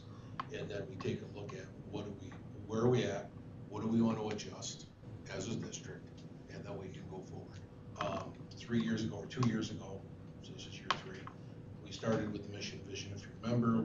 We did a community survey, we went through the whole process and redid the mission and vision. But if the board collectively decides it's time to do something again after 3 years, then of course we would need to go do that. And then we can review the process. The process right now is the board is not in isolation making the goals, the priority areas. We're doing it as a group with the community leaders and that big group, that large group of 40, 44 people. So again, we'll review process, if that's okay with the board. Sure. And then whatever adjustments that we want to make to that process, we can. The other stuff fits in exactly. It doesn't matter what the system is. Once that upper level is set, the other stuff as far as the teams for the action steps and all that stuff folds in, no matter what the other is. They take what they're given, they go make the goals, they go to work, or go make the action steps and go to work. So that would, if you want us to, get that on our schedule, we can get that on the schedule, and I can prepare a presentation, and we can walk through a work discussion, walk through the elements of it, and then have a discussion on what we want to consider adjusting or Later spring then? Yeah, I would say maybe May-ish. Maybe we'll do it over 2 meetings. I can give you the information and talk about it. We have discussion at 1 meeting, come back the next meeting, make decisions, give a good 2-week measurement, and then anybody can reach out with further discussion if needed in between, and then we can decide where you want to go. Make sense? That sounds good. Okay, and in the meantime, we are working on the data pieces, which I talked about a little bit at what you'll hear a little bit next meeting, but we are working on the data piece, because the one element that's missing, that, and, I'm a data guy, so, as you know, is the quantitative measures. Part of that is because we haven't, it used to be, what do we always look at? 3A in regions. There's more to it, right? There's multiple factors here. So I've been building history and content, and I'm working with the administrators now, and I'm working with internal measures to draft up some potential internal measures with some goals of quantitative, and then bringing that forward as well, and then we can go from there. Yeah, So, I don't want to carry this on too far, but just related to the surveys, and I think we've seen it with the budget survey that we put out, we've got, in my opinion, a really good response from the Sure. community so far, so. we've never had a response like that. Yeah, that's the other part, is the qualitative surveys that maybe we can discuss this in the future, if there's other areas where we should be trying to gather data, not just on the quantitative stuff, but Yep. just to get a sense for more feedback from the community and the climate, and from, students, from parents, from instructional staff and non-instructional staff, so. Yeah, I like the surveys. You get feedback that you didn't know you had issues, Yeah, until you're reading through that and you're like, wow, and there was So those actually things. one of the vendors I was gonna mention that they specialize just in doing exit surveys and postgraduate surveys 1.5 years after graduation. And then they also do athletic surveys, end of season athletic surveys, which I thought was pretty interesting. And those run about $300 a pop, so. The exits to the athletics are a bit more expensive. Yeah. So those services are out there, and then you pick from a bank of questions basically, and they provide you with a report. The only thing I was gonna mention is next year's conference is October 20th to 22nd in New York City. So if anybody's interested. Okay, one of the slides, I went through my slides again the other night, and I just want to talk, teacher shortages. That was one class that I sat in on, and I found it quite interesting. 567,000 fewer teachers than before COVID-19 in New York State. Teachers are most vulnerable to leave teaching in the first 5 years. This negatively impacts our students, of course. And then they went into recruitment practices. And what I found interesting was that this one district did a survey to gather information as to where they were and what was going on, and how the teachers, the administrators, and then the superintendent seen as priorities. And they were completely taken back by the differences in that survey. And teachers, admin, and superintendents all had very different identifiers as being most relevant. So they took that information and these are on slides 26 and 28 of the presentation. But the teachers, if you will, their priorities was salary and benefits. Their second priority was cultural and climate. And their third was relationships. That a lot of your districts, if the relationships were not good amongst the coworkers, that a lot of your teachers would leave that district. Now, recruitment practices, how to get teachers to come to your district when you can't offer your salaries, basically it was salary and benefits. When you can't offer that, what are some alternatives that you could do? And one of the things that they talked about is offer smaller class sizes. You may have a smaller class size than your city schools. Pull them in with a smaller class size. Pull them in with minimal discipline issues. You know, that may get them into what is a rural school district and kind of close knit, and the salary may not be a priority at that time. It may go to the relationships and the cultural climate and stuff. So I found that very interesting, that there are still things that we may not be competitive as salary wise, but we may be competitive or more so in these other aspects. So I just wanted to talk on that quick. The other thing was the community school. When we first went into that, they said, what is a community school? And I said, well, that's something that you want to make your school as the hub of the community. I was quite surprised with the detail of a community school and the community engagement that's involved, the early childhood development that should be starting within the in a community schools, and the family engagement. One school district took basically all the students' needs. They did a survey, and what are our needs and what are our concerns within this district, and then they made that their priority. And what was one thing that they could provide to every student? They joined on with an eyeglass company, Warby Eyeglass. And every single student in that district had their eyes examined and had glasses within 2 days. Anybody that needed glasses. So our IRT, that we held once here, and it may be held, every year, let's hope so. This is something that they're doing every single day. And they're reaching out within their community. What can Lactalis do for us? What can the grocery stores do for us? What can the churches do for us? Are there church groups that could provide a place that students can go to for tutoring, with teachers, just safe places, type things like that. Another thing that I thought was very interesting as how they pulled the family in is in-school food banks.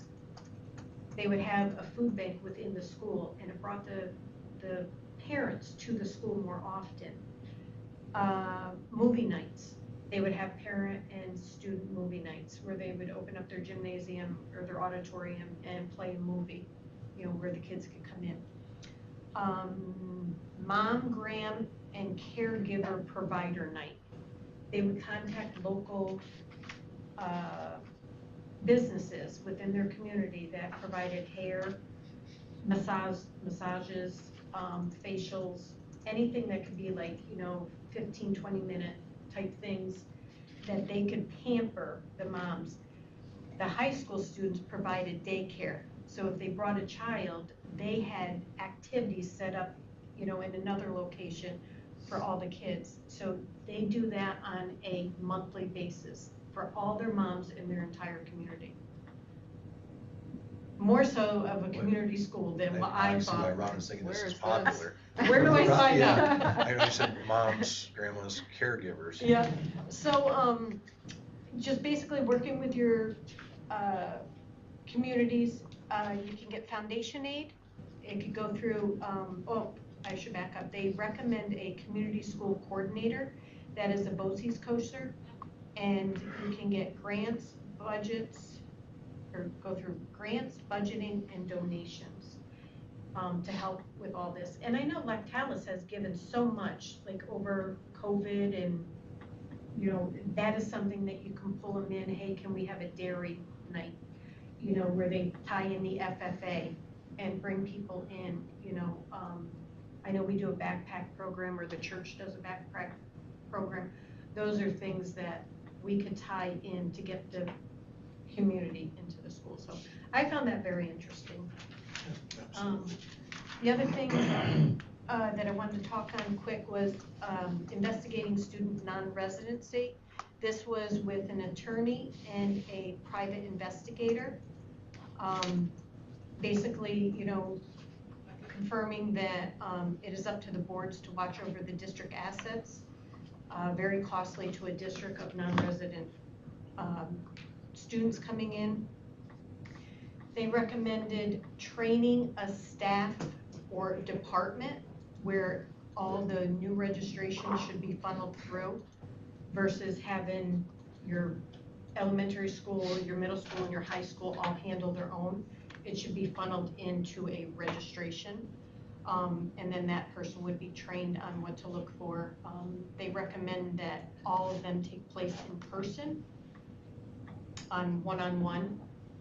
And then they went through the enrollment forms, what you can have, slides 11 to 51, those documents are suggestions that they recommend.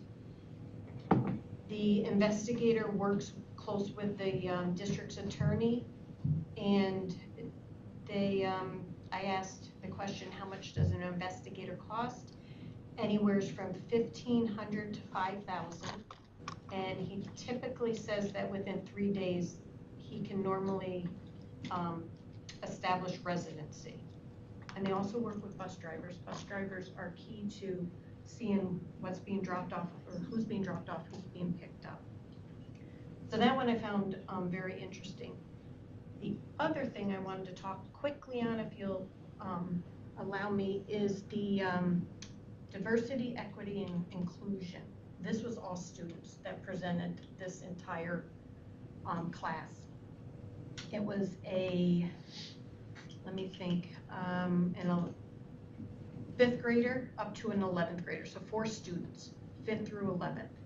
And they all took time presenting. They were all from Sweet Home School up by the Buffalo area. And their school district is 3,600 students, 49% economically disadvantaged, 11% special education, and 43 different languages. I was blown away by that.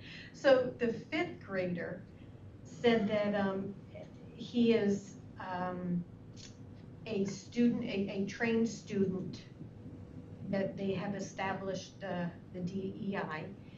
So he welcomes new students, and he's seen a new student at the lunch table and welcomed him over. And he said, although we didn't know each other's language, we were friends by the end of the day. So they had their own way of communicating, and these are the struggles that this school district deals with. But the students did an excellent job. Everybody was standing up by the end of that because they really did, you know, a tremendous job. Knocking down barriers, a dialogue versus debate. And one training that they set up was to include students is that one staff member took colored dots and put it on all the kids' foreheads. And all he said was, put yourself into a group. So they all separated by color. And then they looked around and realized that one was off by himself. So then they were like, well, this isn't fair, you know, and then he said, all I said was, put yourselves in a group, I didn't tell you how. And so he said, what do we do to change this? Because now you just excluded, you know, someone. And then they said, well, why do we have to be in groups? And that was the end of it. And everybody's like, yeah, you know, so they did a really nice job with that. And that leads me to the media students. I made Kevin and Kevin go over to the vendor thing. There were media students that were there, and they blew me away with their ability to technology. They do their website. The one student did a drone flyover of their school district, and they had it up, and it was so professional, so professional. He actually now on the side does videos of football players wanting to get into colleges. So he will do clips and put them all together and give it to the high school, you know, seniors, you know, whatever sports it may be, for them to present it to a college, you know, as, you know, a sports award college or something. But that was something that I thought, wow, our school district could benefit, you know, from like a media class like that. And most of their equipment and everything was donated. So they just went out and said, we'd really like to start this media class. How can we do it? Can you donate? And that's how it all started for them. So I forget, it started like on 5, and now this year they have 18 into their class. So I was quite impressed with that, but definitely a good conference. I agree with Kevin. Way too many classes that were good classes that you wanted to get into, but they were in the same time slot. Right. So if they could break them up a little bit, that would be my only suggestion. But they were right on this year with hot topics, repeated, like especially with the buses. You could get into a few of them, but like some Different of these. speakers, different perspectives, but it was still on that. Yep. You know, so I would agree with that. This year they had it dialed in. I've been there the years before that I've been like, ooh, what am I gonna do next? Because Yeah. that didn't go so well. Yep. But this year they They did. really did. Well, it's great when you come away with, sometimes with envy, but Yeah, also with inspiration, especially with the kids, Right. you know, on top of the information. it definitely refuels you. It does, it does. Yep. It's almost like, it's like the Skills USA and the FFA state convention. If you ever give an opportunity to go to any of those, one of those, to go up when the kids are doing their contests and doing their award ceremony, it's incredible. Right. It's incredible. One of the things too for me is it made me realize, like with some of these things, we have graduates that are in these fields today that are professionally doing that stuff. So you could be, you know, we have some resources that I think we haven't attempted to, and it just changes your line of thinking at times. I mean, it's easy to get into a channel of how you think, and so this year was just good, it was a good eye-opener. One of the vendors that I went to, mental health, it was 2 psychologists that went out on their own because they didn't feel like they were serving enough students within just one district. So they went out on their own, and they are serving at many school districts with different techniques, how to handle mental health and how to deal with anxiety and signs of anxiety, and let's talk about it. So grab their card, grab their information. I think I even grabbed one of their pens. But they They will go to school districts, I'm sure for a fee, I don't know what that fee is, they didn't go into detail, I'm but. sure it's a very good business model. And they will go in and they will first target all the students in the school district at different levels, so the elementary, middle, and high. They will give them, things to look for, to know when to ask for help, and signs, that, hey, just reach out to someone. Then, at the end of the day, they reach out to the staff, and they have the staff come in, and this is what you need to look for, and, kids can have a bad day, and it's okay, but let's find out how we can help It's them. almost like mental health first aid on steroids. It is, and then in the evening, they reach out, and they advertise this, and they reach out to the parents and said, come on in, these are signs that you need to look for your students, or your children, and this is how we can help you, and this is what can help you. Pass that along when you find it. I will. If I can make one comment on the community schools, the community schools is an area that our region, unfortunately, and I don't mean Walton, I'm talking about our region, our DCMO, as well as our neighboring BOCES, but DCMO especially, we're never able to get coordinated. They say cooperative community schools. That key phrase is cooperative.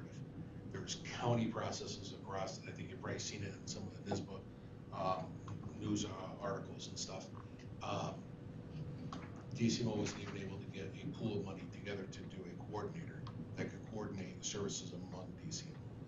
And part of the reasoning for that is they have foundation aid, but it wasn't additional foundation aid. We took foundation aid from one category and moved it over here to community schools.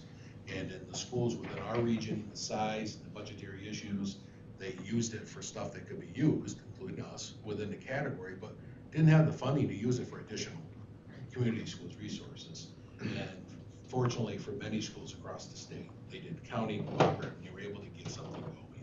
It's an area right now they're having additional discussions at DCMO, possibly to reset. I'm hoping that they do, and then it's going to go to the school districts and try to free up that categorical money and put some of that money toward that community resource. So we'll see what happens. Because we definitely have a great region here of people that support their schools and come in together, but it's the coordination piece. Trying to get it all. As you're giving those examples, my mind, I'm going, okay, how would somebody do this, and who's going to do that, and who's going to, on the slide, you look down through who was presenting, and the one woman said she was handed a tote and basically said, here you go, good luck. Because it failed before. Yep. They said, can you get this up and running again? She came into a school district, wasn't working in a school district before, came into the school district, into their BOCES up at, what is it, up at Buffalo, what is their BOCES? Erie? No. No. Erie, no, there's 2 Eries.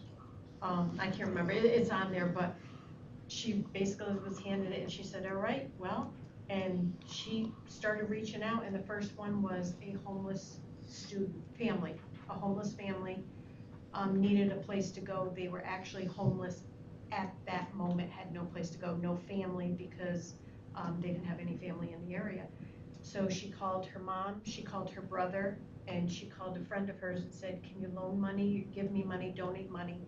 I need to find a hotel room for these families to have a shelter over their head. And that's how it all started. That was her first night on the job. And that's something. And she's been doing it ever since, and then teaching on it now. Well, it's a very broad umbrella. Yeah. The community schools coaster, it's huge. The things that you can do within it, which we use that coaster for certain therapies and certain aspects as well. But things as small as after-school programs, as large as mental health clinicians and resources, and it's a great coaster that they created. It's just a matter of the region coming together. Larry was involved when he was here, and he tried. It was him, Bob Mackey, and 2 other superintendents, and trying to get the region off the ground. They weren't successful. They tried, So definitely a commitment. maybe round 2 will get something going. Okay, correspondence. I'm glad that everybody got charged up by the convention. That's good to hear. And I'm actually glad you guys came back with presentations. That's key. Are we skipping over the rest of Oh, yeah, we discussion items. did I get through Yeah, that? you're not free. So policy, my Sorry. bad. Finance committee, let's go to finance committee. Who wants to report on, discussion on that? Yeah, that's me. So we met on October 23rd. We reviewed the 4-year financial plan and preliminary 24-25 revenue budget and appropriations budget. Those attachments are in board docs. We did discuss, the rising expenditures the last 2 years. Talked about possible reasons. Dr. McDonald, feel free to elaborate on this, but one main reason is the rise in special education students in the district, and that's where we're seeing a lot of rising costs. And then also talked about, having to pay the staff more money due to the minimum wage increase is another reason. Did you want to add anything to that, Dr.? No, I think that's clear. Yep. The administration is aware of the rising costs. They're, actively trying to address the issue.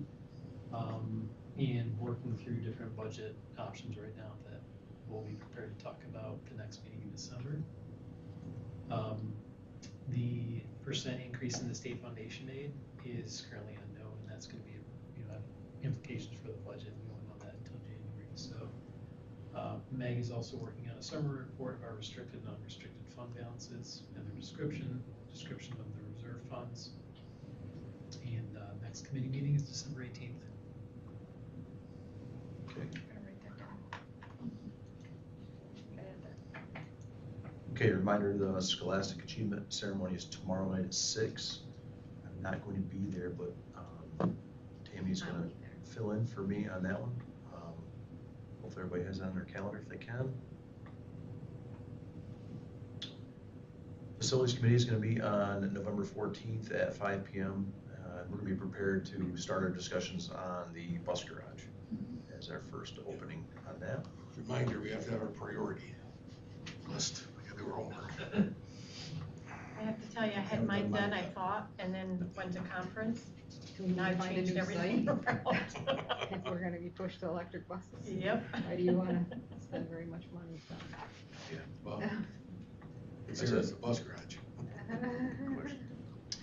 The DCMO BOCES National Technical Honor Society induction ceremony is also the 14th at the Herald campus at 6:30. So we have 4 students that are being inducted. So please let know, Mrs. Springer. Is anybody able to go to that? I'm I know- planning on going, cause I think there's a committee meeting, so the majority of you can't. go. Right. Yeah. So I was planning on going over. Wonderful, thank you. I usually go to that every year, and I feel bad not to go. Me too. And Mr. Loomis will be there. Good. We'll let, we should send a reminder out to, no, just everybody, so Dick and Al have it as well. School Board Institute, training on November 28th. Kevin V will also attend with Dr. McDonald and Meg. Our SVPs due next week. Rhonda, or do you still want to go? I will not be able to attend that, but I look forward to hearing, A detailed report. yeah. Yep, please. Do you like this? It's nice to be able to delegate now. It gets some serious details. If we knew what night that was gonna be, or what board meeting, we could let them tell their friends to come to that. Come to that one. Yes. Yes. Ladies, you picked the wrong night. Most of the time, we're gone by now. Okay, now I'm gonna go to correspondence. Everybody good with that? Yep. We did Okay. do policy. We're gonna do policy at the bottom. We talked about the prom policy, which I is don't know our, if you want to talk about the textbook one. That'd be the only other one if we want to do. under the discussion, I think we just had the prom allocated for that one. The okay. textbook should be in the next one down below. That's why I clicked on it, that's why I jumped originally down below, as I was on that one, so, anyway. Correspondence, we've been awarded the New York State Archives Grant Award in the amount of $50,135. Wonderful. That is all Corey. Very She worked nice. Very, very hard for We're that. excited. Congratulations. You're as excited as you could be about records Well, management. records management. It's an exciting topic. But from like the first week I was here, we discussed this, and one of the goals that Corey had was to get a few things corrected before we retire, really. And this opportunity came up, and then we also had an issue with water in the current room in the basement. it has to be dehydrated, we had a plugged line, it happens occasionally, and we actually had some, a couple boxes that were damaged. So this kind of put it, fast-tracked the thought process. So this is gonna be a relocation of that room. We're gonna, in the cage, in the O&M area, we're actually gonna take part of that cage and reallocate where O&M is storing some of their materials and build a room and actually put in a state-of-the-art filing system in there, one of those, what do they call them? I think it was accordion units, but what do they call them? High-density mobile. There you go, there's a good word. So, accordion unit. just to let you know how old I feel now, is that I was part of the original record room in the basement. And that, I think, is when the last time we got a grant. And that was probably the last time that the dehumidifier was changed too. Probably. So are we going to be able to reallocate that area? Yeah, The well, basement? flipping, giving it to O&M, Okay. for their utilization and just, you know, because there's things they need on their lock and key. Okay. So that would be a secured area for some of their items. And this area would be the other. It's not a very big area. Okay, additions to the agenda, We do not have any. okay? So we're on to our consent agenda. Anyone have, I'll just read the retirement, John Jackson's retirement. And there's a resignation, John Jackson's retirement, effective December 30th, 2023. Congratulations. I'm sure you guys will be scrambling to find new help there, but Yeah, well, it's a tested position. They're doing their, civil services doing their diligence. Yeah, diligence at this time. The adoption of the budget calendar is also on there, declare surplus, and then our athletic recommendations for winter sports. Anyone have any specific discussion items on any of the consent agendas? If not, I'd be willing to entertain a motion to accept the consent agenda. I'll make a motion. Second. Motion second, all those in favor signify by saying aye. Aye. Opposed? That is carried. New business, accepting donations. We have $50 from Gary Golly to the Walton FFA chapter in memory of Jim Backus, $25 from Michael Gannett and Regina Langdon to the Walton FFA chapter in memory of Jim Backus. Make a motion to accept those generous donations. Second. All those in favor signify by saying aye. Aye. Opposed? That is carried. Next is approving our corrective action plan that was drafted for us by Dark Angelo. Any discussion on that? Hearing none, I'll entertain a motion. I'll make a motion. Motion second, all those in favor signify by saying aye. Aye. Opposed? That is carried. New business C is an addition to the extra classroom corrective action plan. Same one as the last 3 years, Make a verbatim. motion to accept that. Second. All those in favor signify by saying aye. Aye. Opposed? That is carried. And new business, authorized capital project, 2020 Phase 2 final payout. Make a motion to accept that. Second. All those in favor signify by saying aye. Aye. Opposed? It's carried. Thank you.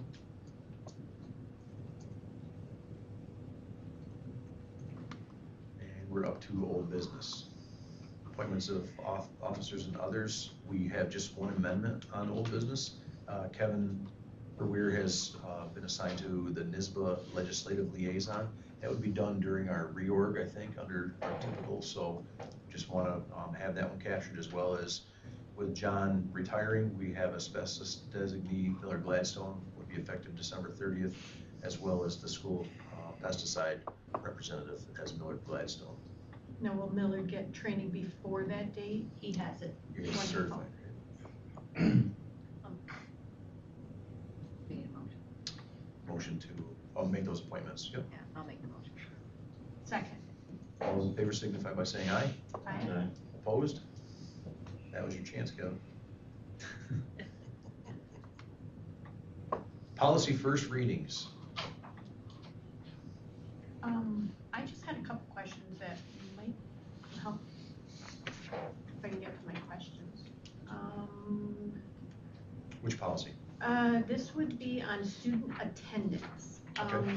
Is there a way to notify of a midday absence? The way I read the policy, it states that attendance is taken at the beginning of a class, but then Bless it's you. not reported until the end of the day. So, for instance. So there's period by period attendance taken. High school, middle school is period by period. They take it at the beginning of the class, and then they take any adjustments during the class. If somebody comes late, the teachers have to record it when they come in, all of those details. The daily attendance for the middle school, high school is first period, whatever, it used to be homeroom. First period, A block, whatever it is, and that denotes daily attendance. Don't ask me why there has to be two different measures. When there's period by period, why can't they just designate, but there's a daily attendance, and then there's a period by period attendance. Okay, so Elementary is different. Okay, and that's, I think that's my main concern is an elementary student. If someone shows up in the morning, Yep. then all of a sudden, midday is not in class, that's accounted for. Somebody signed them out. Yes. Somebody's, Yeah, you know, there's a so system. we know that that's gathered. At the high school, middle school, where the classes change more, Yep. how is that captured? Same way, period by period. So I Okay. have to have a period by period. So, attendance is sent. So that's If somebody reported to doesn't the show up, office saying, yeah, hey, I they're- didn't have someone show up in Yeah. my class, but they were in, okay. So for instance, phys ed, we have the radio on in my office. I have it on so I can just kind of hear, kind of capture some things at radio and go see what's going on or help or whatever it is. But phys ed, they'll call it daily, sometimes 2, 3, 4 times. Is Mike McDonald, did Mike McDonald get signed out? Not here Okay. because they know. Because it there's wasn't gonna be clear here, in so- that, so I Yeah. figured there had to been a No, that's a mechanism. very good question. Yep. And then, student harassment and bullying prevention and intervention. Is there a way that a student can report bullying discreetly?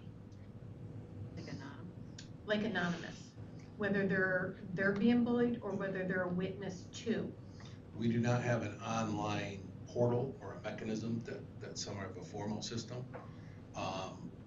But if they report it, there's different adult safety measures that they can take, report to. Now we have a social worker, we have counselors, a teacher, any adult they've got a relationship with, anybody will take it.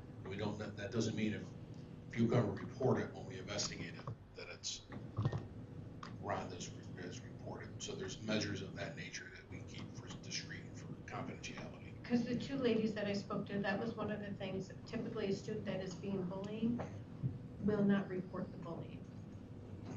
Yep, that's why the adult safe and professional adult relationship with kids is so important. Not only in school, but outside of school. And then the mechanisms between home and school to be able to get those reports in. They can do it in writing through DASA forms that are online, or they can contact anyone in the district, and then it can get forwarded and reported. So it's, it really all comes down to relationships, like you heard in the community schools and other people you said. And there's mechanisms for that. There's mechanisms,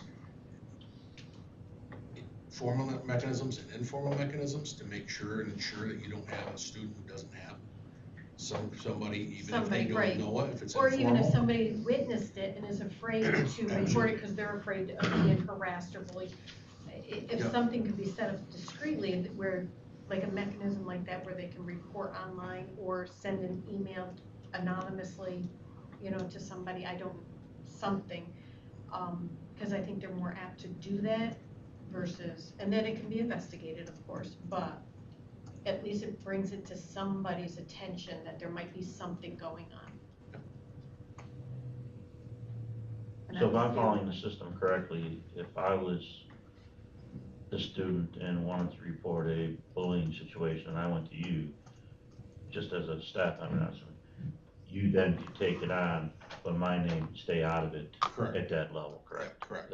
So it's clear that way. Yeah, there's no expectation at that point in time of anybody bringing a name or anything else of that nature. And it needs to be, it's required to be investigated. It's also required to be passed on. So if you say something to me, I can't make a Ignore it. decision to ignore it. It's my obligation to pass it on. And students need to know that their name is not used during that investigation. Good. Mr. Verweer, would you like to read those? All right, so we have policies for first reading. We have 0100, non-discrimination and equal opportunity. 0115, student harassment and bullying prevention and intervention. 5001, attendance policy, and 925, 20.6, rights of employees to express breast milk in the workplace. Those are all available for first reading. And next time, definitely, I think what we'll do is, if we want, for our format going forward, maybe we'll have you read each one, and then we'll, if we have a discussion piece on that, we should stop like right there and then go to the next one. If that works for you guys, then that would be good. I think it's imperative that we have discussions like that openly right here. So, you know, our policies committee is doing the best we can to make the changes that either NISBA puts in or attorneys do. So it's a good discussion piece. And these are first readings, so we have 30 days till the. Right, December 5th meeting will be when they're adopted. Were you gonna move It's on? 25 day. Can I just mention one thing? Yeah. It's because we didn't talk about the policy meeting, but the last board meeting, we talked about the textbook review. Remember there was discussion on that? So there's, get the policy. There is a policy 1420 that addresses specific concerns about curriculum and textbooks and involves setting up a committee basically that would review that issue. Okay. Details out the process, the role of the board and the process of how that would be taken. Yep.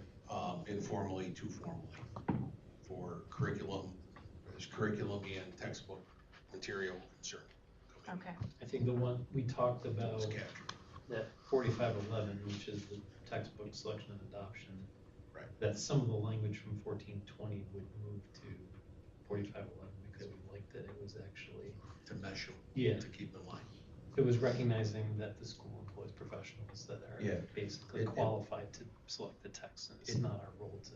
Yep, it delegates our responsibility on to them, you know what I mean, so that we're not at below That 30,000 level, right. foot level. Our experts are actually, by law, our experts are actually making those determinations and bringing them up to us.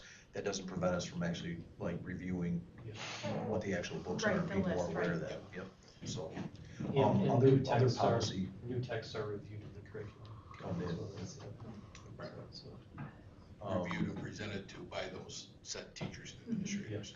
Well, and how we review the policies as they come forward, you know, like once you go to them and you're skimming through them under the policies, like one that I was surprised at how it's set up is that our board goals, you know, like looking on our website to try to find our board goals, I couldn't find it. It was it's embedded in that policy, so each time you change your board goals, I think our policy has to be separate from our board goals. Like, you I know, think it's under our mission, vision, and goals, that policy 0000, I think it's yeah, so where that's contained. so our board goals shouldn't be embedded in that. They should be displayed someplace on our website versus in the policy So I itself. wonder, we'll take a look at that, but I'm not positive as to, I think you have to have that mission statement, so like it has to be in the board goals. We'll have to figure out why that exists like that. Policy, right, isn't it? Yeah, It's separate from the mission. yes, vision. it's, yeah. This is just on, I think it's just board goals. So let's look at that and see We can if, talk about it. 2000 is board goals, board operational goals. Okay, well, I had a meeting. We can bring that to the next policy committee meeting.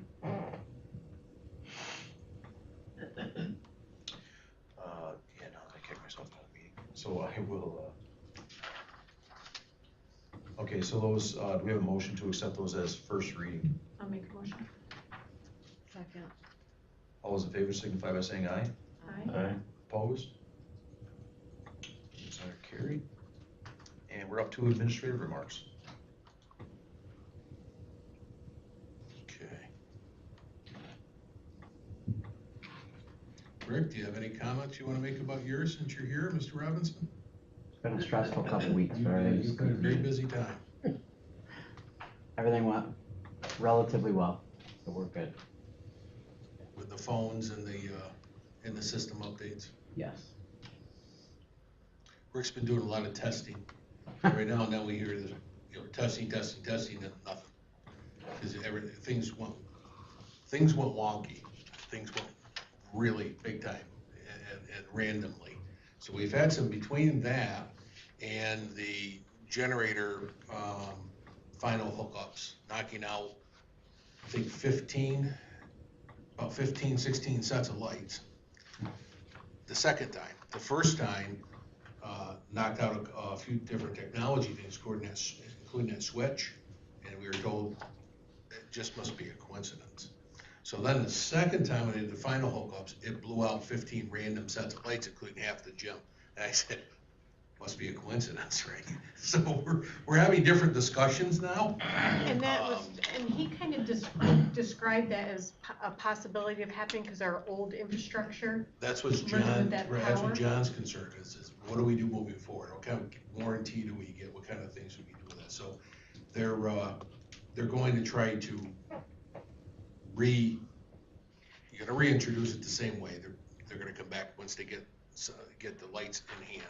And they have a theory on why it happened, and they think they can solve it to prevent it from happening within our electrical system, some old systems in place that fed it certain, it's outside of my realm. Dan Whalen is getting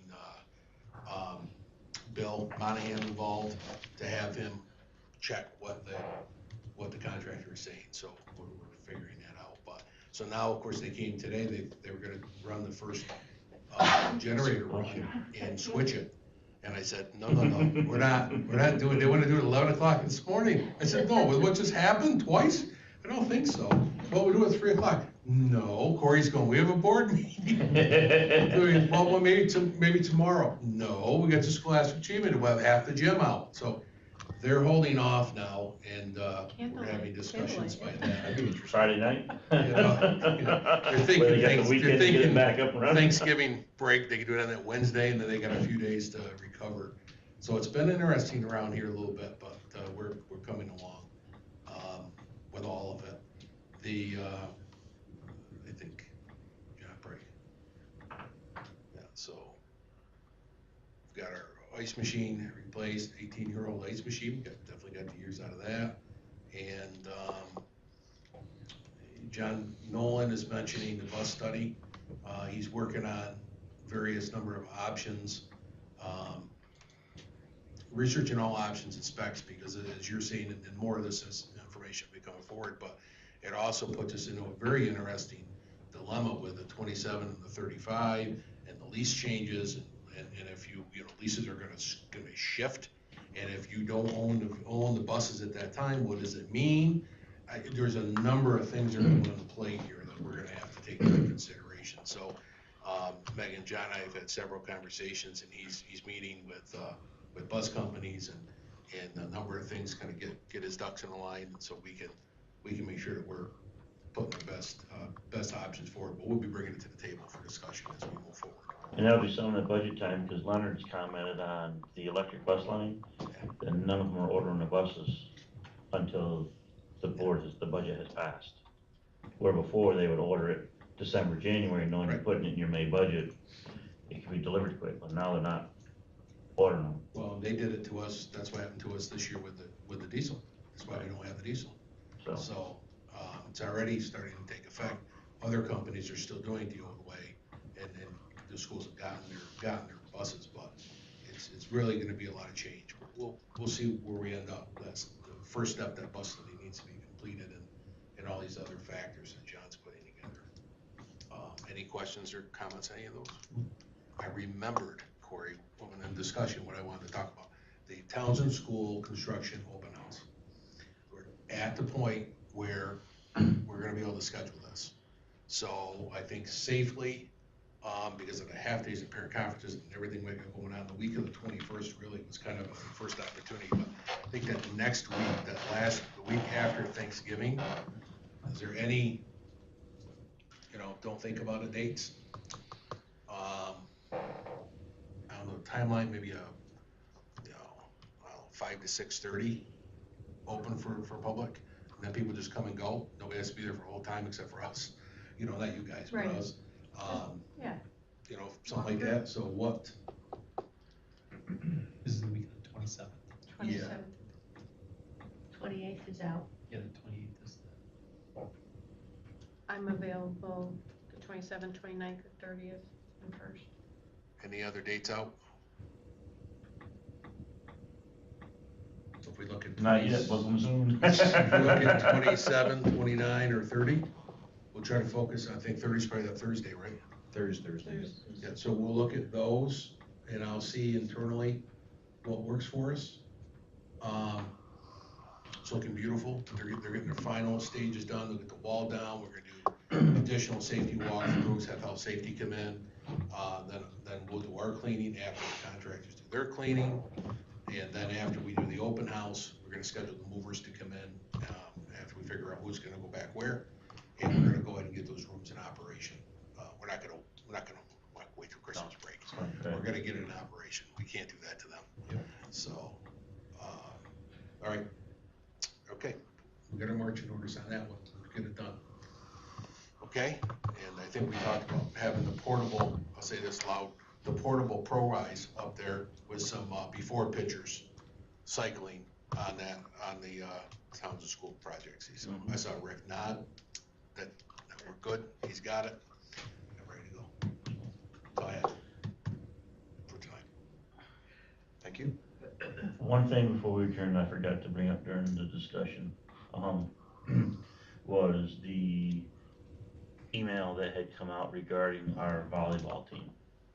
Oh, yeah, Um, that should be was- recognized. Yes, that's, I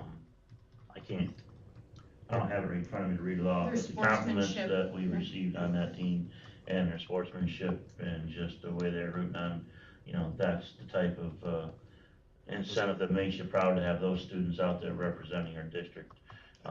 Is that Spencer Van Etten? Yeah, Spencer Van Etten. So the Spencer Van Etten coach wrote to our athletic director and our coach and thanked them, said that their parents had expressed sincere appreciation for how our volleyball team cheered them on and rooted and how they acted, and I think that, thank you, Kevin, for catching that. And And I sportsmanship and just the suggested whole- that kind of should go out to all Website. parents, on the Yeah. website or something, Anything. just so, Yep.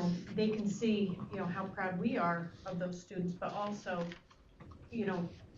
everyone can act that way at a sporting facility. It's all Exactly. about the kids to begin with, and their accomplishments.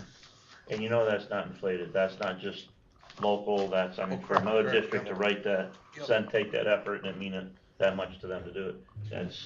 That's significant, so Well, just that great job. team, our team handled themselves very well when we had the MAC championship here, and we lost to Delhi in a very, very tough competitive match in a very loud gymnasium packed, and they handled it very well as well. So that it definitely is a team to be proud of. So. Okay, That's, no need for executive, so I would entertain a motion to Motion. adjourn. Second. All in favor, signify by saying aye. Aye. To our government students, we apologize, that's probably one of the latest meetings we've had. Make sure you get your paperwork signed by someone here, anybody can sign it for you. They did pretty good. I saw a couple nods.